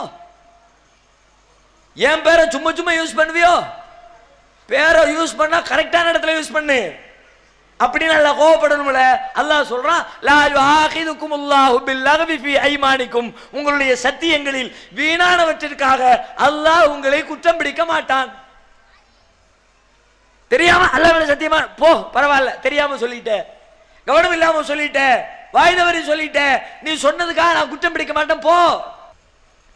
பிழைகளை மன்னிக்கிறான், மன்னிப்பதை மகிழ்கிறான், மன்னிப்பு கேட்டால் வாரி வழங்குகிறான், கேட்டதை தாண்டி என்னவெல்லாமோ கொடுக்கிறான். இப்படி மன்னிப்பு என்று சொன்னாலே அதற்கு அல்லாஹ் ரப்புல் ஆலமீன் தயாள குணம் படைத்த உள்ளத்தோடு தன்னுடைய கருணையை வெளிப்படுத்துகிறான். அப்படிப்பட்ட இயல்பை கொண்டிருக்கிற அல்லாஹ் சொல்லுகிறான், மன்னிப்பு கேட்காமலே மன்னிச்சவன் சொல்றான், நான் உன் பாவத்தை மன்னிக்க மாட்டேன். ஒரே ஒரு பாவத்தை, எந்த பாவத்தையும் மன்னிக்கிறவன் சொல்றான், இன்னல்லாஹ லா யக்ஃபிரு அன் யுஷ்ரக பிஹி, அல்லாஹ் அவனுக்கு இணை கற்பிக்கப்படுகிற பாவத்தை ஒரு காலம் மன்னிக்க மாட்டான். அப்ப அல்லாஹ்வுக்கு எவ்வளவு கோபத்தை அது ஏற்படுத்தி இருந்தால், இறைவனுக்கு எவ்வளவு பெரிய வெறுப்பை, கடுமையான சினத்தை அது கொடுத்திருந்தால், மன்னிப்பே தன் வாழ்வு என்றிருந்த ரப்புல் ஆலமீன் மன்னிக்க மாட்டேன் என்று டிக்ளேர் செய்வான். இந்த பாவத்தினுடைய அளவை புரிந்து கொள்வதற்கு இதைவிட வேறு செய்தி வேண்டுமா? இதைவிட வேறு உதாரணம் நமக்கு சொல்லப்பட வேண்டுமா? இறைவனுக்கு இணை கற்பித்தல் என்றால் இறைவனால் மற்ற எதையும் ஜீரணித்துக் கொள்கிற இறைவனால் அதை மட்டும் பொறுத்துக் கொள்ள முடிவதில்லை. இறைவனை விடுங்கள், சாதாரண மனிதர்களாகிய நாம் நம்முடைய இடத்தில் யோசித்து பாருங்கள். நம்முடைய இடத்திலே நமக்கு நிகராக வேறு யாரையேனும் கற்பனை செய்தால், வேறு ஒருவரை கொண்டு வந்து வைத்தால் நாம் ஏற்றுக்கொள்கிறோமா? நமக்கு அது எவ்வளவு கோபத்தை தருது. ஒரு கடையிலே முதலாளி அமர்ந்திருக்கிறார், கல்லாப்பட்டியிலே பணம் எண்ணி கொண்டிருக்கிறார். பக்கத்து கடைக்காரர் வந்து சொல்றாரு, தம்பி எந்திரி, நான் கொஞ்சம் உட்கார்ந்து எண்ணிக்கிறேன். உடனே கொடுத்துட்டு போயிருவோமா? பக்கத்துல கடை வச்சிருக்காரு, நம்மளே மாதிரி கடை, அவர் கடையிலையும் செட்டு போட்டிருக்காரு, நம்ம கடையிலையும் செட்டு போட்டிருக்கோம். அவரும் 10 லட்சம் இன்வெஸ்ட்மெண்ட் பண்ணியிருக்காரு அவர் கடையில, நம்மளும் நம்ம கடையில இன்வெஸ்ட்மெண்ட் பண்ணியிருக்கோம். கூட்டி கழிச்சு பார்த்தா 2 பேரும் சம அந்தஸ்துல இருக்கிறோம். எனவே என் கடையில கல்லாப்பட்டியிலிருந்து காசு எடுத்துக்கொண்டுருவோமா? என்னை போன்ற மனிதன் தான், என்னை போல தொழில் செய்கிறவன் தான், என்னை போன்ற ஆற்றல் படைத்தவன் தான். ஆனால் என்னுடைய இடத்திலே அவன் கால் பதிக்க நினைத்தால் ஒத்துக்கொள்வோமா? என் இடத்துல இன்னொருவன் வருவதை என்னால் ஏற்றுக்கொள்ள முடியவில்லை என்றால், படைத்த இறைவன் அவனுடைய இடத்திலே இன்னொருவர் வைக்கப்பட்டால் அவன் மட்டும் ஏற்றுக்கொள்வான் என்று எதிர்பார்ப்பது எப்படிப்பட்ட நியாயம் என்று கேட்கிறேன். முஸ்லிம்களை சிந்தித்து பாருங்கள். முஸ்லிம் அல்லாத மக்கள் ஒரு புறத்திலே இணை கற்பிப்பிலே வீழ்ந்து கிடக்கிறார்கள் என்றால், அதிலிருந்து மீட்டெடுப்பதற்காக வந்த இஸ்லாத்தை கடைபிடிக்கிற முஸ்லிம்கள் அதனுடைய அடிப்படை கூட தெரியாமல் முஸ்லிம் என்று சொல்லிக்கொண்டே இஸ்லாத்திற்கு எதிரானதை செய்தால், இஸ்லாத்தை விட்டு வெளியேற்றுகிற காரியத்தை செய்தால், எத்தனை வகைகளில் இந்த பாவம் என்று யோசித்து பாருங்கள். ஒரு நோய் நொடி வந்துவிட்டால் நோய்க்காக தாயத்து கட்டுகிறீர்கள். பெரிய தாயத்து போட்டு வச்சிருக்கிறார்கள். எதுக்கு? அலங்காரத்துக்கா, டிஸ்பிளேக்கா? அல்லது இதே மாதிரி நம்மளும் வீட்டில் போய் ஒரு தாயத்து கட்டி தொங்க விடணுமே அப்படின்னு உங்களுக்கு பாடம் நடத்துறதுக்கா? எதற்கு இந்த தாயத்து? தாயத்து உங்களிடத்திலே புனிதமாக இருக்கிறது, உங்கள் நோய் நொடிகளை தீர்ப்பதற்குரிய ஆயுதமாக பயன்படுத்தப்படுகிறது. இந்த தாயத்தை கட்டிக்கிட்டா நமக்கு ஆரோக்கியம் வந்துடும், உடல்ல பலம் வந்துடும், நோய் நொடிகள் நீங்கிவிடும். யார் சொன்னது? நோய்களை தருகிறவன் யார்? அதை நீக்குகிறவன் யார்? நபி இப்ராஹிம் அலைஹிஸ்ஸலாம் சொல்லுகிறார்கள், ஒய்தா மரிதுது ஃபஹு யஸ்ஃபீன். என் இறைவன் யார்? அவன் எப்படிப்பட்டவன் தெரியுமா? நான் நோய்வாய்ப்பட்டால் எனக்கு குணம் தருகிறானே அவனே என் இறைவன். அல்லாஹ் நோய்களை நிவாரணம் தருகிறான். நபிகளார் கூட நோயாளிகளை சந்திக்க போகும்பொழுது ஒரு பிரார்த்தனை செய்வார்களாம். அல்லாஹும்ம ரப்பன்னாஸ் முதீபில் பஸ் வஷ்ஃபி அன்த ஷாஃபி லா ஷிஃபா இல்லா ஷிஃபாவுக ஷிஃபாஅன் லா யுகாதிரு ஸகமா. இறைவா, மனிதர்களின் இரட்சகனே, நோய்களை நீக்குகிறவனே, நீயே நோய் நீக்கு. அந்த ஷாஃபி, நீதான் நோய்களை நீக்குகிறவன். லா ஷிஃபா இல்லா ஷிஃபாவுக, உன்னுடைய நிவாரணத்தை தவிர வேறு நிவாரணம் இல்லை. எனவே இந்த நோயை ஒரே அடியாக நீக்கிவிடு என்று அல்லாஹ்விடத்திலே பிரார்த்திப்பார்களாம். ஆனால் நீங்கள் நோய்களை குணமாக்குகிற ஆற்றல் படைத்த அல்லாஹ்வுடைய இடத்திலே அற்பத்திலும் அற்பமான இந்த தாயத்துகளை கட்டி அல்லாஹ் செய்கிற வேலையை இந்த தாயத்து செய்யும் என்று நம்பினால், மாத்திரையை முழுங்கி நம்பினா அது வேற, அது பிரச்சனை கிடையாது. ஏன்? அது கண்ணுக்கு முன்னாடி பார்க்கப்படுகிறது, நிரூபிக்கப்படுகிறது. நம்பிக்கையின் அடிப்படையில் குணப்படுத்தப்படுவது கிடையாது மாத்திரை. தாயத்து நம்பிக்கையில குணமாகிறது. அல்லாஹ் எப்படி கண்ணுக்கு புலப்படாமலே காரணகாரியம் இல்லாமலே என்னுடைய நோய்களை குணப்படுத்துவானோ, அதுபோல காரணகாரியங்களுக்கு அப்பாற்பட்டு என்னை குணப்படுத்துகிற ஆற்றல் இந்த தாயத்திற்கு இருக்கிறது என்று நாம் நம்புகிறோம். அதான் பிரச்சனை.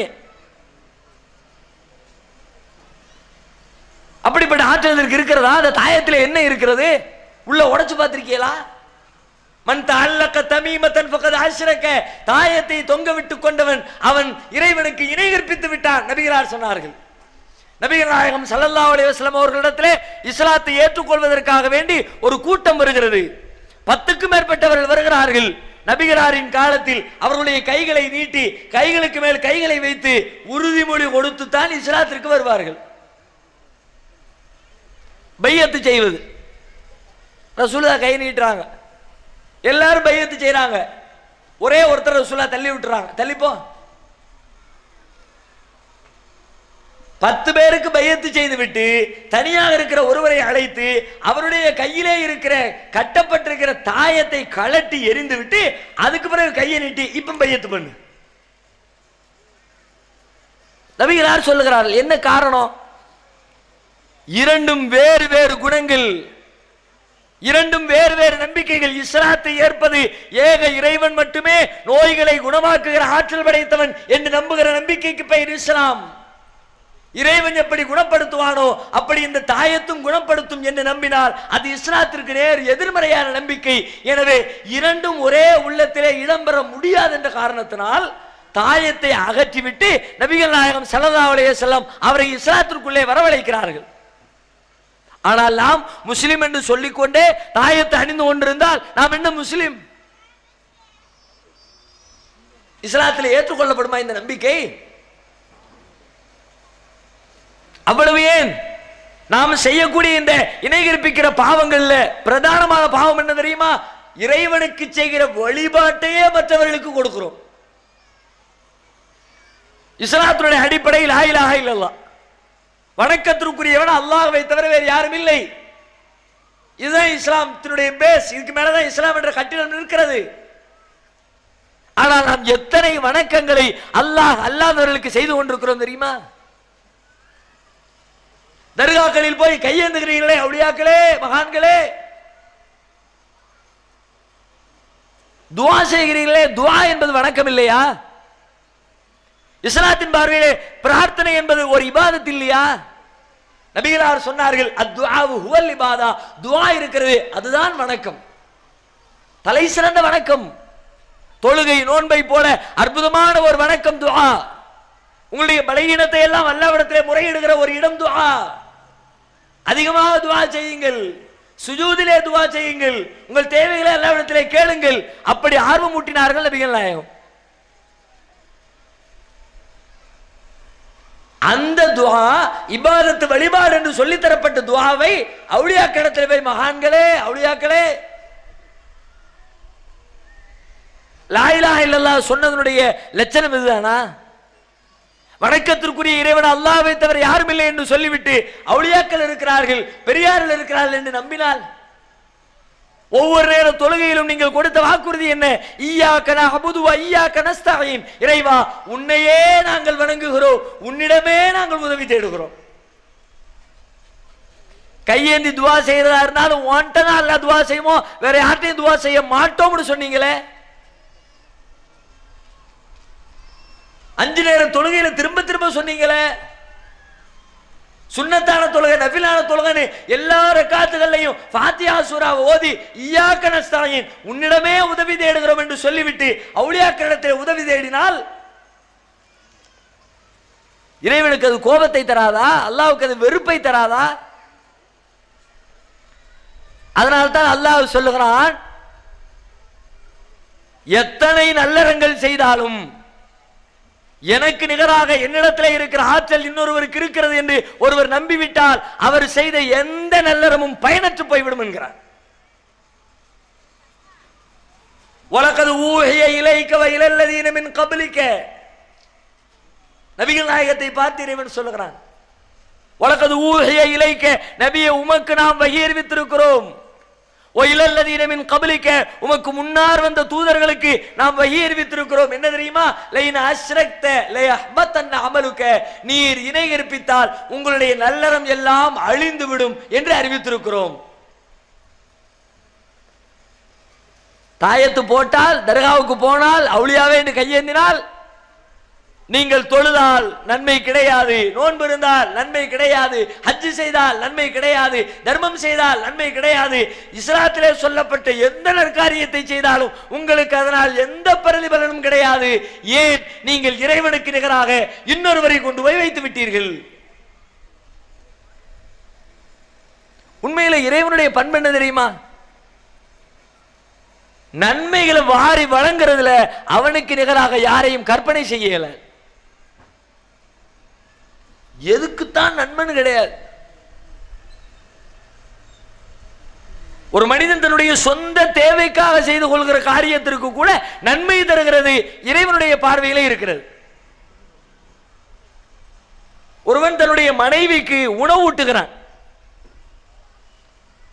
புருஷன் பொண்டாட்டி சந்தோஷமா இருக்கிற நேரத்தில் பொஞ்சாதிக்கு புருஷனும் புருஷனுக்கு பொஞ்சாதியும் சாப்பாடு கொடுத்து மகிழ்ந்து கொள்கிறார்கள்.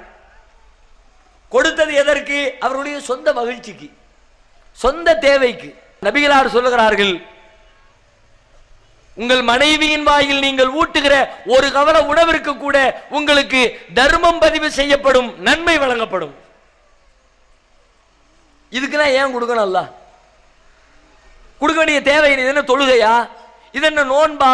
இறைவனுக்காக நம்முடைய உடலை வருத்தி கொள்கிற ஒரு காரியமா? அல்லது நாம் செய்கிற ஒரு தியாகமா? நம்முடைய மகிழ்ச்சிக்காக, நம்முடைய சொந்த லாபத்திற்காக நாம் செய்து கொள்கிற ஒரு காரியம் கணவன் மனைவி உணவூட்டிக் கொள்வது. அவ்வளவு ஏன் நபிகளார் சொல்லுகிறார்கள், உன்னுடைய மனைவியோடு நீ தாம்பத்தியத்திலே ஈடுபட்டால் அதற்கும் நன்மை வழங்கப்படும்.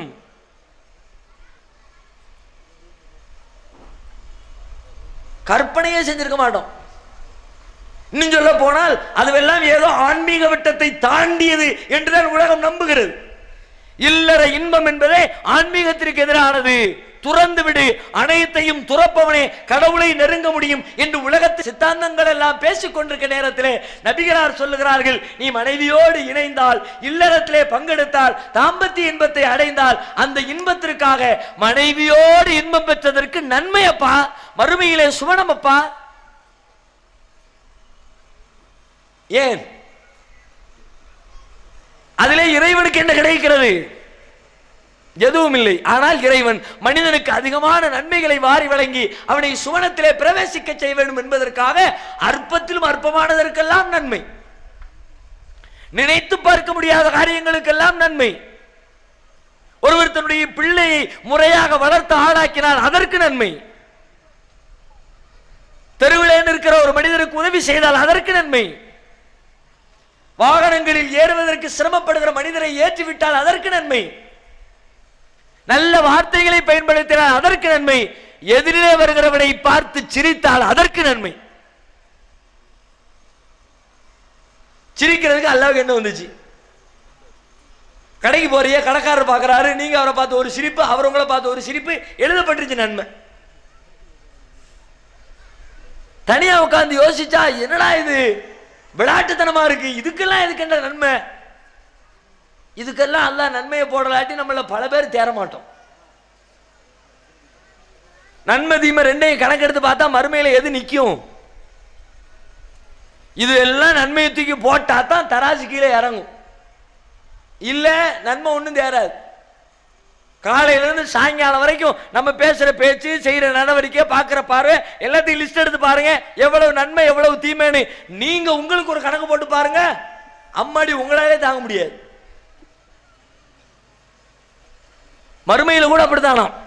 அல்லாஹ் ஒருத்தர் அழைச்சு விசாரிப்பான். விசாரிக்கும் போது அவருடைய சின்னஞ்சிறிய காரியங்கள் எல்லாம் எடுத்து சொல்லப்படுமா. ரசூலுல்லாஹ் சொல்றாங்க, மலக்குமார்கள் சிறிது சிறிதாக சொல்ல சொல்ல சொல்ல அந்த மனிதன் நினைப்பானாம், அன்னஹு கது ஹலக, நம்ம கதை முடிஞ்சிருச்சு. அவன் கையில புத்தகம் வழங்கப்படும், நீ எப்படி உலகத்திலே வாழ்ந்தாய், இதோ உன்னுடைய செயலேடு. கையிலே வாங்கி கொண்ட மனிதன் சொல்லுவானாம், யகூலூன யா லைதனா மாலி ஹாதல் கிதாப், என்னடா புத்தகம் இது, லா யுகாதிரு ஸகீரத்தன் வலா கபீரத்தன் இல்லா அஹ்ஸாஹா, என்னுடைய வாழ்க்கையிலே நான் செய்த பெண்ணம் பெரிய காரியங்களில் இருந்து அற்பமான சின்னஞ்சிறிய செயல்கள் வரை அனைத்தும் பதிவு செய்யப்பட்டிருக்கிறதே, என்ன புத்தகம் இது? புலம்புவானாம், இந்த புத்தகம் என்னுடைய கைகளில் கொடுக்கப்படாமல் இருந்திருக்க வேண்டுமே. லம்மூத்த கிதாபியா, இந்த புத்தகம் கைகளில் கொடுக்கப்படாமல் இருந்திருக்க வேண்டுமே. உடம் மதுரிமா ஹிசாபியா, இந்த நான் சந்திக்காமல் இருந்திருக்க வேண்டுமே. யா லைத்தஹா கானத்தில் காலியா, இதற்கு முன்பே நான் அழிந்திருக்க வேண்டுமே. மா அக்னா அன்னி மாலியா, என்னுடைய செல்வங்கள் எனக்கு பயனளிக்கவில்லையே. ஹலக அன்னி சுல்தானியா, என்னுடைய வாதங்கள் எல்லாம் அடிபட்டு போய்விட்டதே. புலம்புவானாம். இப்படித்தான் இருக்கும். அனைத்தையும் பட்டியல் போட்டா பட்டியலில் தங்குவதில் அதிகமான பாவங்கள். ஏன் நம்முடைய எண்ணங்களுக்கு வடிவம் கொடுத்து பாருங்கள். மனசுல என்னவெல்லாம் நினைக்கிறோம்னு அவ்வளவுதான், சொல்லவே முடியாது. செயல்கள்ல ஒரு நாளைக்கு ஒரு 10 தேரும், பேச்சுக்கள்ல ஒரு 100 தேரும், எண்ணங்கள்ல முழுக்க முழுக்க 99% தீமைகள் மட்டுமே தேரும். தனிமையில் உட்கார்ந்து யோசிச்சு பாருங்க. ஒரு நாளை ஒரு சபையில் அமர்ந்திருக்கிறீர்கள், ஒரு 2 மணி நேரத்தில் உங்களுடைய உள்ளத்திலே என்னென்ன நினைப்புகள் எல்லாம் வந்து சென்றது. அக்கம் பக்கத்தில் வர்றவர், பார்க்கிறவர், போறவர், ஒன்ன பத்தியும் உள்ளத்துக்குள்ள ஒரு எண்ணம், அதுல பெரும்பாலும் தப்பான எண்ணம். பக்கத்தில் ஒருத்தர் வந்து உட்காருவார், லேசா இடிச்சுக்கிட்டு உட்காருவார், வந்து உட்கார்ற லட்சணத்தை பாரு. மனசுக்குள்ள ஓடும், ஆனா சொல்ல மாட்டோம். சேர நம்ம கையை வச்சிருப்போம், நம்ம கைக்கு மேல கையை கொண்டு வைப்பாரு, காட்டா மாதிரி இருக்கா பாரு, மனசுக்குள்ள ஓடும். லேசா கையை எடுத்துக்கோன்னு சொல்ல மாட்டோம். பின்னாடி உட்கார்ந்துருக்க காலை நீட்டுவார், நம்ம காலில் இடிக்கும். காலை ஒழுங்கா வச்சுட்டு உட்கார தெரியாதோ, மனசுக்குள்ள ஓடும், சொல்ல மாட்டோம். எத்தனை விஷயங்களை. ஒருத்தர் எந்திரிச்சு போவார், அது கூட டிஸ்டர்பா இருக்கும். உட்கார்ந்து இருக்க வேண்டியது, முடிஞ்சோடனே எந்திக்க வேண்டியதானே. ஒரே எந்திக்கிறதுக்கு நடுவில் வந்து உட்காரோம், ஓரத்தில் உட்கார வேண்டியதானே. எரிச்சல் வரும். எதில்தான் எரிச்சல் வரல, எதுதான் கோபத்தை தரல, எதுலதான் வெறுப்பு அடையல. பக்கத்துல பஸ்ல ஏறி உட்கார்ந்துருப்போம், ஒரு ஆள் பக்கத்துல உட்கார்ந்துருப்பாரு, யாரோ எவரோ ஒன்னும் தெரியாது. நம்ம கையில ஒரு 10,000 ரூபாய் பணம் வச்சிருப்போம். பக்கத்துல உள்ள மனுஷன் பெரிய தர்ம பிரபுவா இருப்பான், கோடீஸ்வரனா இருப்பான், ஊருக்கெல்லாம் தர்மம் பண்றவனா, வாரி வழங்குறவனா இருப்பான். அவனை பார்த்துட்டு மூஞ்சையும் பார்த்தா திருட்டு போயிலா இருப்பான் போல இருக்க, எவனே தெரியாது. அவனை பத்தி கற்பனை வருதா இல்லையா? சக மனிதர்களை பற்றி நம்முடைய உள்ளத்திலே எழுகிற சிந்தனைகள் என்ன என்று கணக்கு போட்டு பார்த்தால் பெரும்பாலும் நம்முடைய எண்ணங்கள் தீமைகள் தான் எண்ணங்களில் வருகிறது.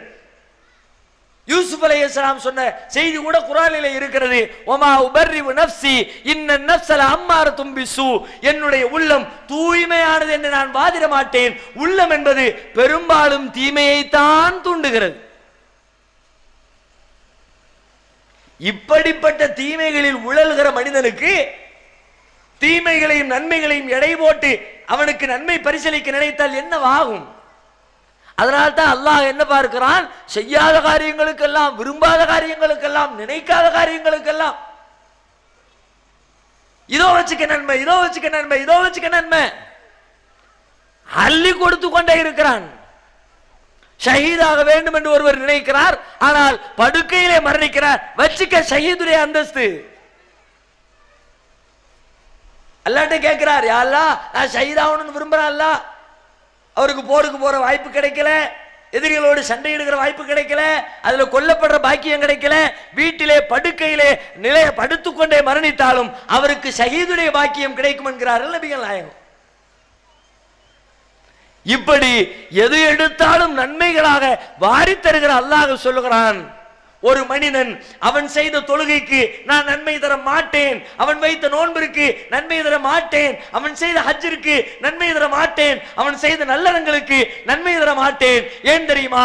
அவன் எனக்கு இணையாக இன்னொருவனை கற்பனை செய்து விட்டான். யார் எனக்கு இணையாக கற்பனை செய்து விட்டார்களோ அவனுடைய எல்லா நல்லறங்களையும் அழித்து விடுவேன். இணை கற்பித்தல் என்பது அப்படிப்பட்ட பெரும் தீமைகளில் முதல் இடத்திலே இஸ்லாம் வைத்திருக்கிறது. ஆனால் அந்த பாவத்தினுடைய விபரீதம் தெரியாமல் முஸ்லிம் சமுதாயம் சர்வ சாதாரணமாக அந்த தீமைகளில் கால் நனைத்துக் கொண்டிருக்கிறோம். எத்தனை வகைகளில் இணை கற்பித்தல், மனிதனிடத்தில் இருக்கிற சூனிய நம்பிக்கை, அது உலகத்திலேயும் பெருங்கேடு. சூனியம் வச்சுட்டான், ஏவல் பண்ணிவிட்டான். அது என்ன பில்லி சூனியம் ஏவல் ஏமாத்து? ஒரு மனிதன் மீது ஆதிக்கம் செலுத்துகிறாராம். அவருடைய வியாபாரத்தை, அவருடைய உடல் ஆரோக்கியத்தை. எங்கோ இருக்கிற மனிதன் சில வசனங்களை சொல்லி, சில வார்த்தைகளை பயன்படுத்தி, சில மந்திர சொற்களை, உச்சாரணங்களை கூறி இன்னொரு மனிதனுக்கு கேடு செய்து விட்டான் என்று நம்புகிறார்கள். அதிலே காசு பணத்தை கொண்டு போய் இழக்கிறார்கள். ஒரு நோய் வந்துருச்சு, 1 மாசம் ஆச்சு நோய் குணமாகல, 2 மாசம் ஆச்சு நோய் குணமாகல. உடனே பக்கத்து வீட்டுக்காரன் வந்து பழமொழி சொல்லுவான், எப்பா நோய்க்கும் பார்க்கணும் பேய்க்கும் பார்க்கணும். உடனே கிளம்பி போயிடுவார் மந்திரவாதிட்ட. அவர் ஒரு கயிறு போடுவார், பேரை எழுதி பார்ப்பாரு. உங்க பேரை சொல்லுங்க. உடனே பேர் அப்படியே சிவப்பு கலர்ல பேப்பர்ல வந்து விழும். ப்ளூ கலர்ல எழுதிக்கிட்டே இருப்பார் பேனா வச்சு. சிவப்பு கலர்ல பேர் வந்தது. உங்களுக்கு யாரோ சூனியம் வச்சிருக்காங்க, 10,000 ரூபாய் கொடுங்க எடுத்துருவோம். இதையும் முஸ்லிம்களில் கணிசமான மக்கள் நம்புகிறார்கள். நீங்கள் காவல் நிலையத்தில் போய் கேட்டு பாருங்கள், வருகிற வழக்குகளில் எத்தனை வழக்குகள் இப்படிப்பட்ட மோசடிகளால் வந்து சேர்கிறது என்று, ஏமாற்று பேர்வழிகளால் வந்து சேர்கிறது என்று. அனைத்தும் பித்தலாட்ட மோசடி. ஒரு மனிதனுக்கு இன்னொரு மனிதன் கேடு ஏற்படுத்த வேண்டும் என்றால் ஒரு ஆயுதத்தை வச்சு அவனை அடிச்சு வெட்டி குத்தி காயம் ஏற்படுத்தி அதை செய்யலாம். எங்கோ இருந்து கொண்டு மெழுகுல பொம்மை செய்வாராம், பொம்மையுடைய காலை திருக்குவாராம், சம்பந்தப்பட்டவருடைய காலு ஒடிஞ்சிருமா. மெழுகுடைய கையை திருக்குவாராம், சம்பந்தப்பட்டவருடைய கை ஒடிஞ்சிருமா. மெழுகுல ஒரு கடை செஞ்சு கடையில மண்ணள்ளி போடுவாராம், முடிஞ்சு போச்சு, கடை வியாபாரம் பூரா நாசமா போயிருமா. உங்களுக்கு இஸ்லாமிய அறிவு தேவையில்லை, குர்ஆனுடைய அறிவு தேவையில்லை, பகுத்தறிவு இருக்கிறதா? எப்படி இது நடக்க முடியும்? எப்படி சாத்தியம்? ஒவ்வொரு பொருளுக்கும் ஒரு ஆற்றல் இருக்கிறது.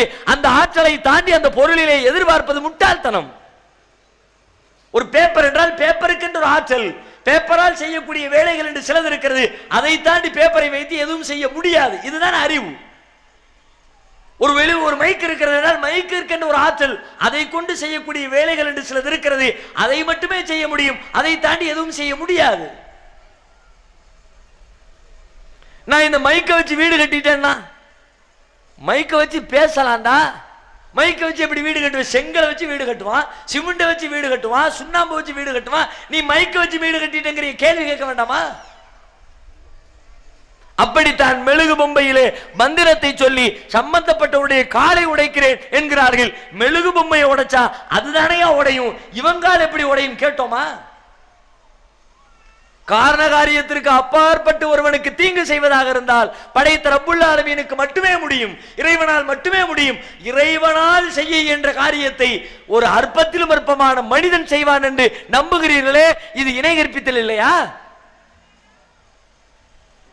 இதை சொல்வதற்கு பல பேர் பயம்.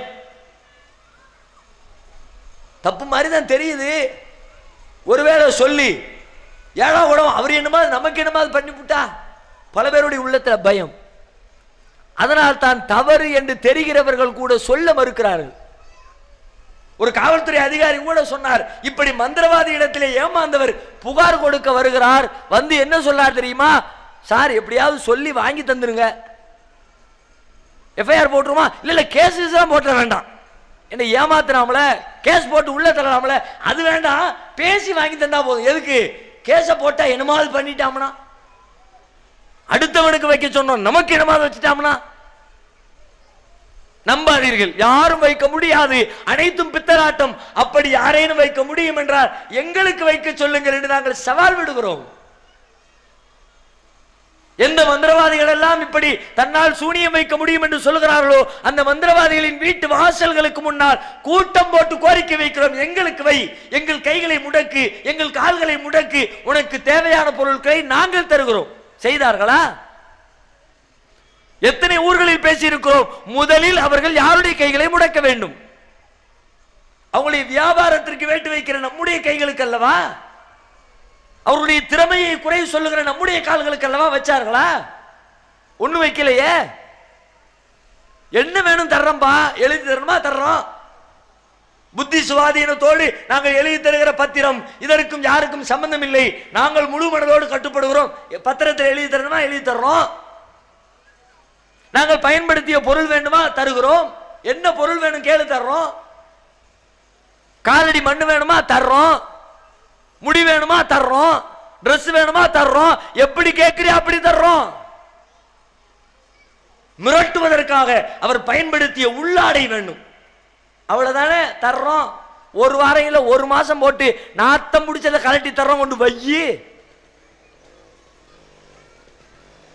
பயத்தை உண்டாக்குறாங்களா, ஏதோ பயங்கரமா கேட்கிறானடா. நம்மகிட்ட ஒருத்தன் வந்தான், சிறுநீரை விடுன்னு கேட்டான். அதுல என்னமோ இருக்கு போல வச்சிருப்பான பயப்படுறதுக்கு. தர்றோம் வச்சுக்க. நம்ம தலைவர் அடிச்சு கொடுத்தாரு, புடுறான் சட்டியில முதல் அரையும் தூக்கிட்டு திரிஞ்சிருக்கான். என்ன செய்ய முடிந்தது? சவால் விட்டுட்டு போனார்களே, செய்தார்களா? உங்க ஊருக்காரர் தான் கொடுத்தாரு, லிஸ்டே போட்டாரு. இவருக்கு கண்ணு போகும், அவர் பைத்தியமாய் திரிவாரு, இவர் ஊமையாயிருவாரு, பெரிய பட்டியல் போட்டாரு. என்னத்தை கிழிச்சாரு? முடிந்ததா? ஏமாற்றத்தை தவிர வேறு எதை அவர்களால் செய்ய முடிந்தது? இறைவன் செய்கிற ஆற்றலை அற்பத்திலும் அற்பமான இந்த மனிதர்கள் செய்வார்கள் என்று நம்புகிறீர்களே, இறைவனுக்கு இது கோபத்தை தராதா? நாளை மறுமை வாழ்க்கை முழுவதும் பால், சுவனத்தின் வாடை கூட பட முடியாது. நீங்கள் தொழாமல் இருந்திருக்கலாம், நோன்பு வைக்காமல் இருந்திருக்கலாம், சுவனம் செல்லுகிற பாக்கியம் உண்டு. ஆனால் இறைவனுக்கு இணை கற்பித்து விட்டு எத்தனை நல்லறங்கள் செய்தாலும் மறுமையில் சுவன பாக்கியத்தை அடையவே முடியாது. நபிகளார் சொன்னார்கள், மாமின் அபதின் கால லா இலாஹ இல்லல்லாஹ் சும்ம மாதானா தாலிக ஃபக்கத் தகலல் ஜன்னா. யார் லா இலாஹ இல்லல்லாஹ் என்று சொல்லி அதே நம்பிக்கையிலே இருந்து அதன்படியே மரணிக்கிறாரோ அவர் சுவனம் செல்வார். உடனே நபித்தோழர் கேட்கிறார், ஒயின் ஜனா ஒயின் சரக்க, அல்லாஹ்வுடைய தூதரே அவர் விபச்சாரம் செய்திருந்தார், அல்லாஹ்வுடைய தூதரே அவர் திருடி இருந்தால்? நபிகளார் சொல்லுகிறார்கள், ஒயின் ஜனா ஒயின் சரிக்க, அவர் விபச்சாரம் செய்திருந்தாலும் அவர் திருடி இருந்தாலும் அல்லாஹ்விற்கு இணை கற்பிக்காமல் அல்லாஹ்வை மட்டுமே வணங்கி இருந்தால், அவனுடைய இடத்திலே யாரையும் வைக்காமல் இருந்திருந்தால் அவர் ஒரு நாள் சுவனம் செல்வார். மீண்டும் கேட்கிறார், மீண்டும் சொல்லுகிறார்கள், மீண்டும் கேட்கிறார், மீண்டும் சொல்லுகிறார்கள். 3 தடவை உறுதி செய்கிறார். இறைவனுக்கு இணை கற்பிக்காத நிலையில் மரணித்தால் அவருக்கு சுவன பாக்கியம் உண்டு. இணை கற்பித்து விட்டு மரணித்தால் எந்த பயனும் இல்லை. இன்னும் சொல்ல போனால் சில வேளைகளில் நாளை மறுமையில் உங்களை காப்பாற்றுகிற பேர் ஆயுதமாக இந்த ஏகத்துவம் மட்டுமே வந்து நிற்கும். நபிகளார் சொல்லுகிறார்கள், யுசாஹு பிரஜலின் மின் உம்மத்தி யௌமல் கியாமா, கியாமத் நாளில் என்னுடைய சமுதாயத்திலிருந்து ஒரு மனிதர் அழைக்கப்படுவார். அலா ரூஸில் கலாயிக், ஒட்டுமொத்த படைப்புகளுக்கு முன்னால் அவர் கொண்டு வந்து நிறுத்தப்படுவார்.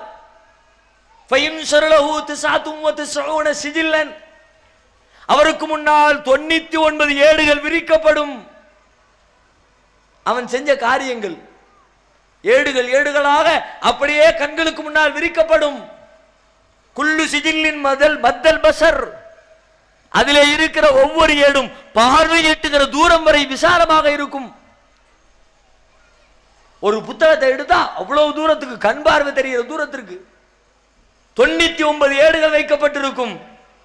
ஏடுகளை புரட்டினால் பாவப்பட்டியல், தீமைகளின் தொகுப்பு, உலகத்திலே அவன் பேசிய கெட்ட வார்த்தைகள், தீய நடவடிக்கைகள், கெட்ட காரியங்கள் அனைத்தின் தொகுப்பாக 99 ஏடுகள் விரித்து வைக்கப்படும். அல்லாஹ் கேட்பான், ஹல் துன்கரு மின் ஹாதா ஷையன், எப்பா இதை எதையாவது மறுக்கிறியா? அல் அலமத்துக்கு கிதாபத்தி அல் ஹாஃபிலூன்,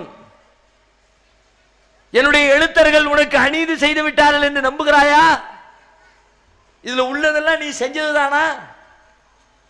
அவன் சொல்வான், பலா, ஆமாம், நான் எதையும் மறுக்கல, நான் செஞ்சதுதான் இருக்குது, கூட குறைய ஒண்ணும் இல்லை, நான் செஞ்சதுதான் பதிவு செய்யப்பட்டிருக்கிறது.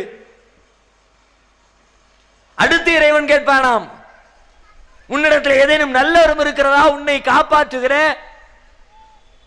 உனக்கு மோட்சத்தை பெற்று தருகிற நன்மைகள் ஏதேனும் இருக்கிறதா? ஒண்ணும் இல்லையே. ஒரு நன்மையும் செய்யலையே, பாவங்களா செஞ்சு குமிச்சிருக்கன, என்னிடத்துல எதுவுமே இல்லை இறைவா என்று அவன் அடுத்து சொல்லுவானாம். அப்பொழுது அல்லாஹ் சொல்லுவான், இருக்கிறது, இன்னலக இந்தனா ஹசனாத், உனக்காக இன்று நம்மிடத்திலே சில நன்மைகள் இருக்கிறது. லா துல்ம அலைக்கல் யௌம், இன்றைய தினம் நீ அநீதி இழைக்கப்பட மாட்டாய், உனக்காக நன்மை இருக்கிறது. ஃபதுக்ரஜு லஹு, அவருக்காக பித்தாகா, ஒரு துண்டு சீட்டு ஒன்று வெளிப்படுத்தப்படும். 99 ஏடுகள் ஒரு புறத்திலே, ஒரே ஒரு துண்டு சீட்டு இன்னொரு புறத்திலே. அதிலே என்ன நபிகளார் சொல்லுகிறார்கள், ஃபீஹா அஷ்ஹது அல்லா இலாஹ இல்லல்லாஹ் வ அன்ன முஹம்மதன் அப்துஹு வ ரசூலுஹு. அதிலே என்ன இருக்கும் தெரியுமா? லா இலாஹ இல்லல்லாஹ் முஹம்மதுர் ரசூலுல்லாஹ் என்ற திருக்கலிமா இருக்கும். இது என்ன கலிமா? அவர் வாழ்க்கையிலே சொன்ன கலிமா, கடைபிடித்த கலிமா. அப்ப அவங்க கேட்பானா, யா ரப்பி மா ஹாதிஹில் பித்தாகா மா ஹாதிஹில் சிஜில்லாத், இத்தனை பெரிய ஏடுகளுக்கு மத்தியிலே ஒரு சின்னஞ்சிறிய துருப்புச் சீட்டை கொண்டு வந்திருக்கிறாயே இறைவா, இது என்ன சீட்டு? இது எப்படி எனக்கு பயன் தரும்? இவ்வளவு பெரிய தீமைகளுக்கு மத்தியில் ஒரே ஒரு நன்மை சீட்டை வைத்து நான் மோட்சமடைய முடியுமா? இது என்ன சீட்டு இறைவா என்றவன் கேட்பானாம். உடனே அது தராசுக்கு கொண்டு வரப்படும். தராசிலே ஒரு புறத்திலே 99 ஏடுகள் வைக்கப்படும், இன்னொரு புறத்திலே அஷ்ஹது அல்லா இலாஹ இல்லல்லாஹ் என்ற ஏகத்துவ கொள்கை வைக்கப்படும். ஃபதாஷதித் சிஜில்லாத், வைக்கப்பட்ட உடனே தராசு தலைகீழாக புரளும். 99 ஏடுகளை கொண்டிருக்கிற அந்த பகுதி மேலேறும். ஒரே ஒரு துண்டு சீட்டுடைய கனம் தாங்காமல் அந்த தராசு கீழிறங்கும். அவன் நன்மை தட்டு கனத்து போய் சுபனவாசியாக அனுப்பப்படுவான். எத்தனை பாவங்கள் செய்தாலும் ஏகத்துவத்திலே இறைவனுக்கு நிகராக யாரும் இல்லை என்ற இந்த கொள்கையிலே ஒரு மனிதன் சரியாக இருந்து விட்டால் நாளை மறுமையிலே அல்லாஹ்வின் விசாரணையில் அவன் தப்பித்து சுவனம் செல்ல வாய்ப்பு இருக்கிறது என்பதை இந்த செய்தி நமக்கு சொல்லுகிறது. கலிமாவில் கரெக்டா இருந்தான், அல்லாஹ்வுக்கு இணையா யாரும் இல்லை, கற்பனை செய்ய மாட்டேன். அல்லதீன ஆமனு வலம் யல்பிசு ஈமானஹும் பிதுல்மின் உலாயிக லஹுமுல் அம்னு வஹும் முஹ்ததுன். யார் ஈமான் கொண்டு அதிலே அநீதத்தை கலக்காமல் இருக்கிறார்களோ அவர்களே நிம்மதி பெற்றவர்கள், அவர்களே நேர்வழி பெற்றவர்கள். அதென்ன அநீதம்? உலகத்தில் செய்கிற மனிதனுக்கு மனிதன் செய்கிற வேறுபட அநீதத்தை பற்றி பேசவில்லை. இறைவனுக்கு செய்கிற அநீதம், இணை கற்பித்தல் என்ற அநீதத்தை யார் கலக்கவில்லையோ அவரே நேர்வழி பெற்றவர், அவரே நிம்மதி பெற்றவர். இவ்வளவு கடுமையாக மறுமை வாழ்க்கையை பாதிக்கிற அல்லது மறுமை வாழ்க்கைக்கு நமக்கு பயன் தருகிற முக்கியமான அம்சமாக ஏகத்துவமும் இணை கற்பித்தலும் இருக்கிறது. அதனுடைய தீமை விளங்காமல், பாவம் புரியாமல் சர்வ சாதாரணமாக நம்முடைய சமுதாயம் அதில் வீழ்ந்து கிடக்கிறது. இதையெல்லாம் சொல்லும் பொழுது பல பேர் அதை வெறுப்போடு பார்க்கிறார்கள். தௌஹீத் ஜமாத்துக்காரன் இப்படிதான் பேசுவான், தர்காவுக்கு போவாதம்மா, தாயத்து தொங்க விடாதம்மா. நாங்கள் என்ன எங்களுடைய சொந்த கருத்தை சொன்னோமா? இதில் பிழைகள் இருக்கிறதா? சுய கற்பனையா? குர்ஆனில் கூற்றா? ஹதீஸிலே சொல்லப்பட்ட கூற்றா? எதை முன்வைத்தோம்? நீங்கள் நம்புகிற திருமறை குர்ஆனிலே இருந்து காட்டுகிறோம். நீங்கள் மதிக்கிற நபிகள் நாயகத்துடைய போதனைகளில் இருந்து காட்டுகிறோம். நபிகளாரை பின்பற்றுவதாக சொல்லிக்கொண்டு அவருடைய வாழ்க்கையிலிருந்து தூரமாக இருக்கிறது முஸ்லிம் சமுதாயம். இஸ்லாத்திற்கும் நமக்கும் சம்பந்தம் இல்லை என்று சொல்லுகிற அளவிற்கு விலகி கிடக்கிறோம். முஸ்லிம் அல்லாத சமூகத்திலே இருந்து காப்பி எடுத்து பல்வேறு தீமைகளை தரவிறக்கி கொண்டோம். நம்முடைய முன்னோர்கள் இந்த தேசத்திலே வாழ்ந்த முஸ்லிம்கள் ஆண்டாண்டு காலமாக முஸ்லிம்களாக வாழ்ந்தவர்கள் இல்லை. இந்த தேசத்திலே இருந்த ஏதோ ஒரு சாதியிலே, ஒரு மதத்திலே பிறந்து வாழ்ந்தவர்கள் அங்கிருந்து இஸ்லாத்தை ஏற்று தழுவுகிற பொழுது தூய இஸ்லாத்திற்குள்ளே பிரவேசிக்காமல் பழைய மதங்களில் இருந்து ஒரு சில காரியங்களை தங்களோடு சேர்த்து கொண்டு வந்து விட்டார்கள்.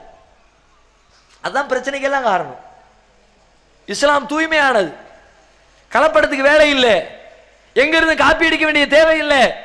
ஆனால் இந்து சமூகத்திலே இருந்து காப்பி அடித்துக் கொண்டு பல விஷயங்களை இஸ்லாத்திற்குள்ளே கொண்டு வந்து விட்டார்கள். இணை கற்பித்தல் நுழைந்த வரலாறு அப்படித்தான் இஸ்லாத்திற்குள்ளே. நீங்கள் ஏன் பிறரை பார்த்து காப்பி அடிக்க நான் கேட்கிறேன். நீங்கள் செய்கிற இணை கற்பித்தல் காரியங்கள் அனைத்திலும் மற்றவர்களுடைய சாயல் அப்படியே இருக்கிறது. ஒரு தர்கா வழிபாட்டை எடுத்துக்கொண்டால், அங்கே நடக்கிற நிகழ்ச்சிகளை எடுத்துக்கொண்டால், அனைத்தையும் மாற்றாருடைய வழிபாட்டோடு ஒப்பிட்டு பாருங்கள், அத்தனையும் ஒற்றுமையாக இருக்கிறது. சப்பரம் எடுப்பது, தேர் தூக்குவது, சந்தன கொடம் எடுப்பது, கொடி தூக்குவது, கொடிமரத்தை சுற்றி வருவது, அதை தொட்டு வணங்குவது, அதனுடைய பூக்களை எடுத்து தலையிலே சூடிக்கொள்வது, அங்கிருக்கிற எண்ணெய்களை எடுத்து வயிற்றிலே தேய்த்துக் கொள்வது, அனைத்து காரியங்களும் அப்படியே காப்பி அடிக்கப்பட்டிருக்கிறது. ஏன் காப்பி அடிக்கிறீர்கள்? உங்களிடத்திலே கலாச்சாரத்திற்கு பற்றாக்குறையா? செய்வதற்குரிய சட்டங்கள் இல்லையா? நடைமுறைப்படுத்த தேவையான போதனைகள் உங்களுக்கு அருளப்படவில்லையா? காப்பி அடிக்க வேண்டிய தேவை என்ன வந்தது? மன் தஷப்பஹ பிகௌமின் ஃபஹுவ மின்ஹும். யார் பிற மத கலாச்சாரத்தை பின்பற்றுகிறாரோ அவரும் அவர்களை சார்ந்தவரே நபிகளார் சொன்னார்கள். உங்களுக்கு என்று தூய கலாச்சாரம் இருக்கிறது, ஒருபோதும் அதிலே கலப்படம் செய்யாதீர்கள்.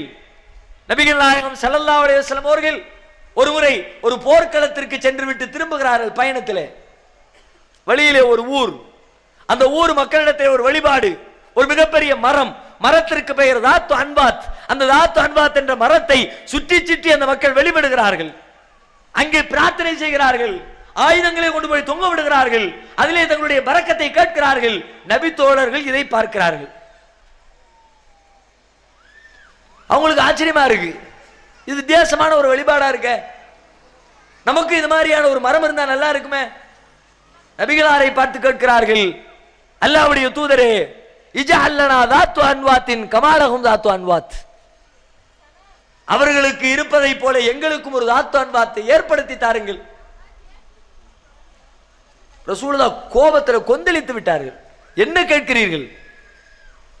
ஏக இறைவனை தவிர கோரிக்கை வைத்து பிரார்த்தனை செய்வதற்கு தகுதி பெற்றவர் யாரும் இல்லை, எதுவும் இல்லை என்பதை சொல்லித்தானே இத்தனை சித்திரவதைகள், இத்தனை துன்பங்கள், இத்தனை ஊர்விளக்கல்கள் என்று எல்லா தியாகங்களையும் சந்தித்திருக்கிறோம். பிறகு இஸ்லாத்திற்குள்ளே வந்ததற்கு பிறகு அவர்களை போன்று எங்களுக்கும் மரத்தை வழிபாடு செய்ய மரம் தாருங்கள் என்று கேட்கிறீர்களே, நீங்கள் என்ன மடையர்களா என்று கேட்கிறார்கள்.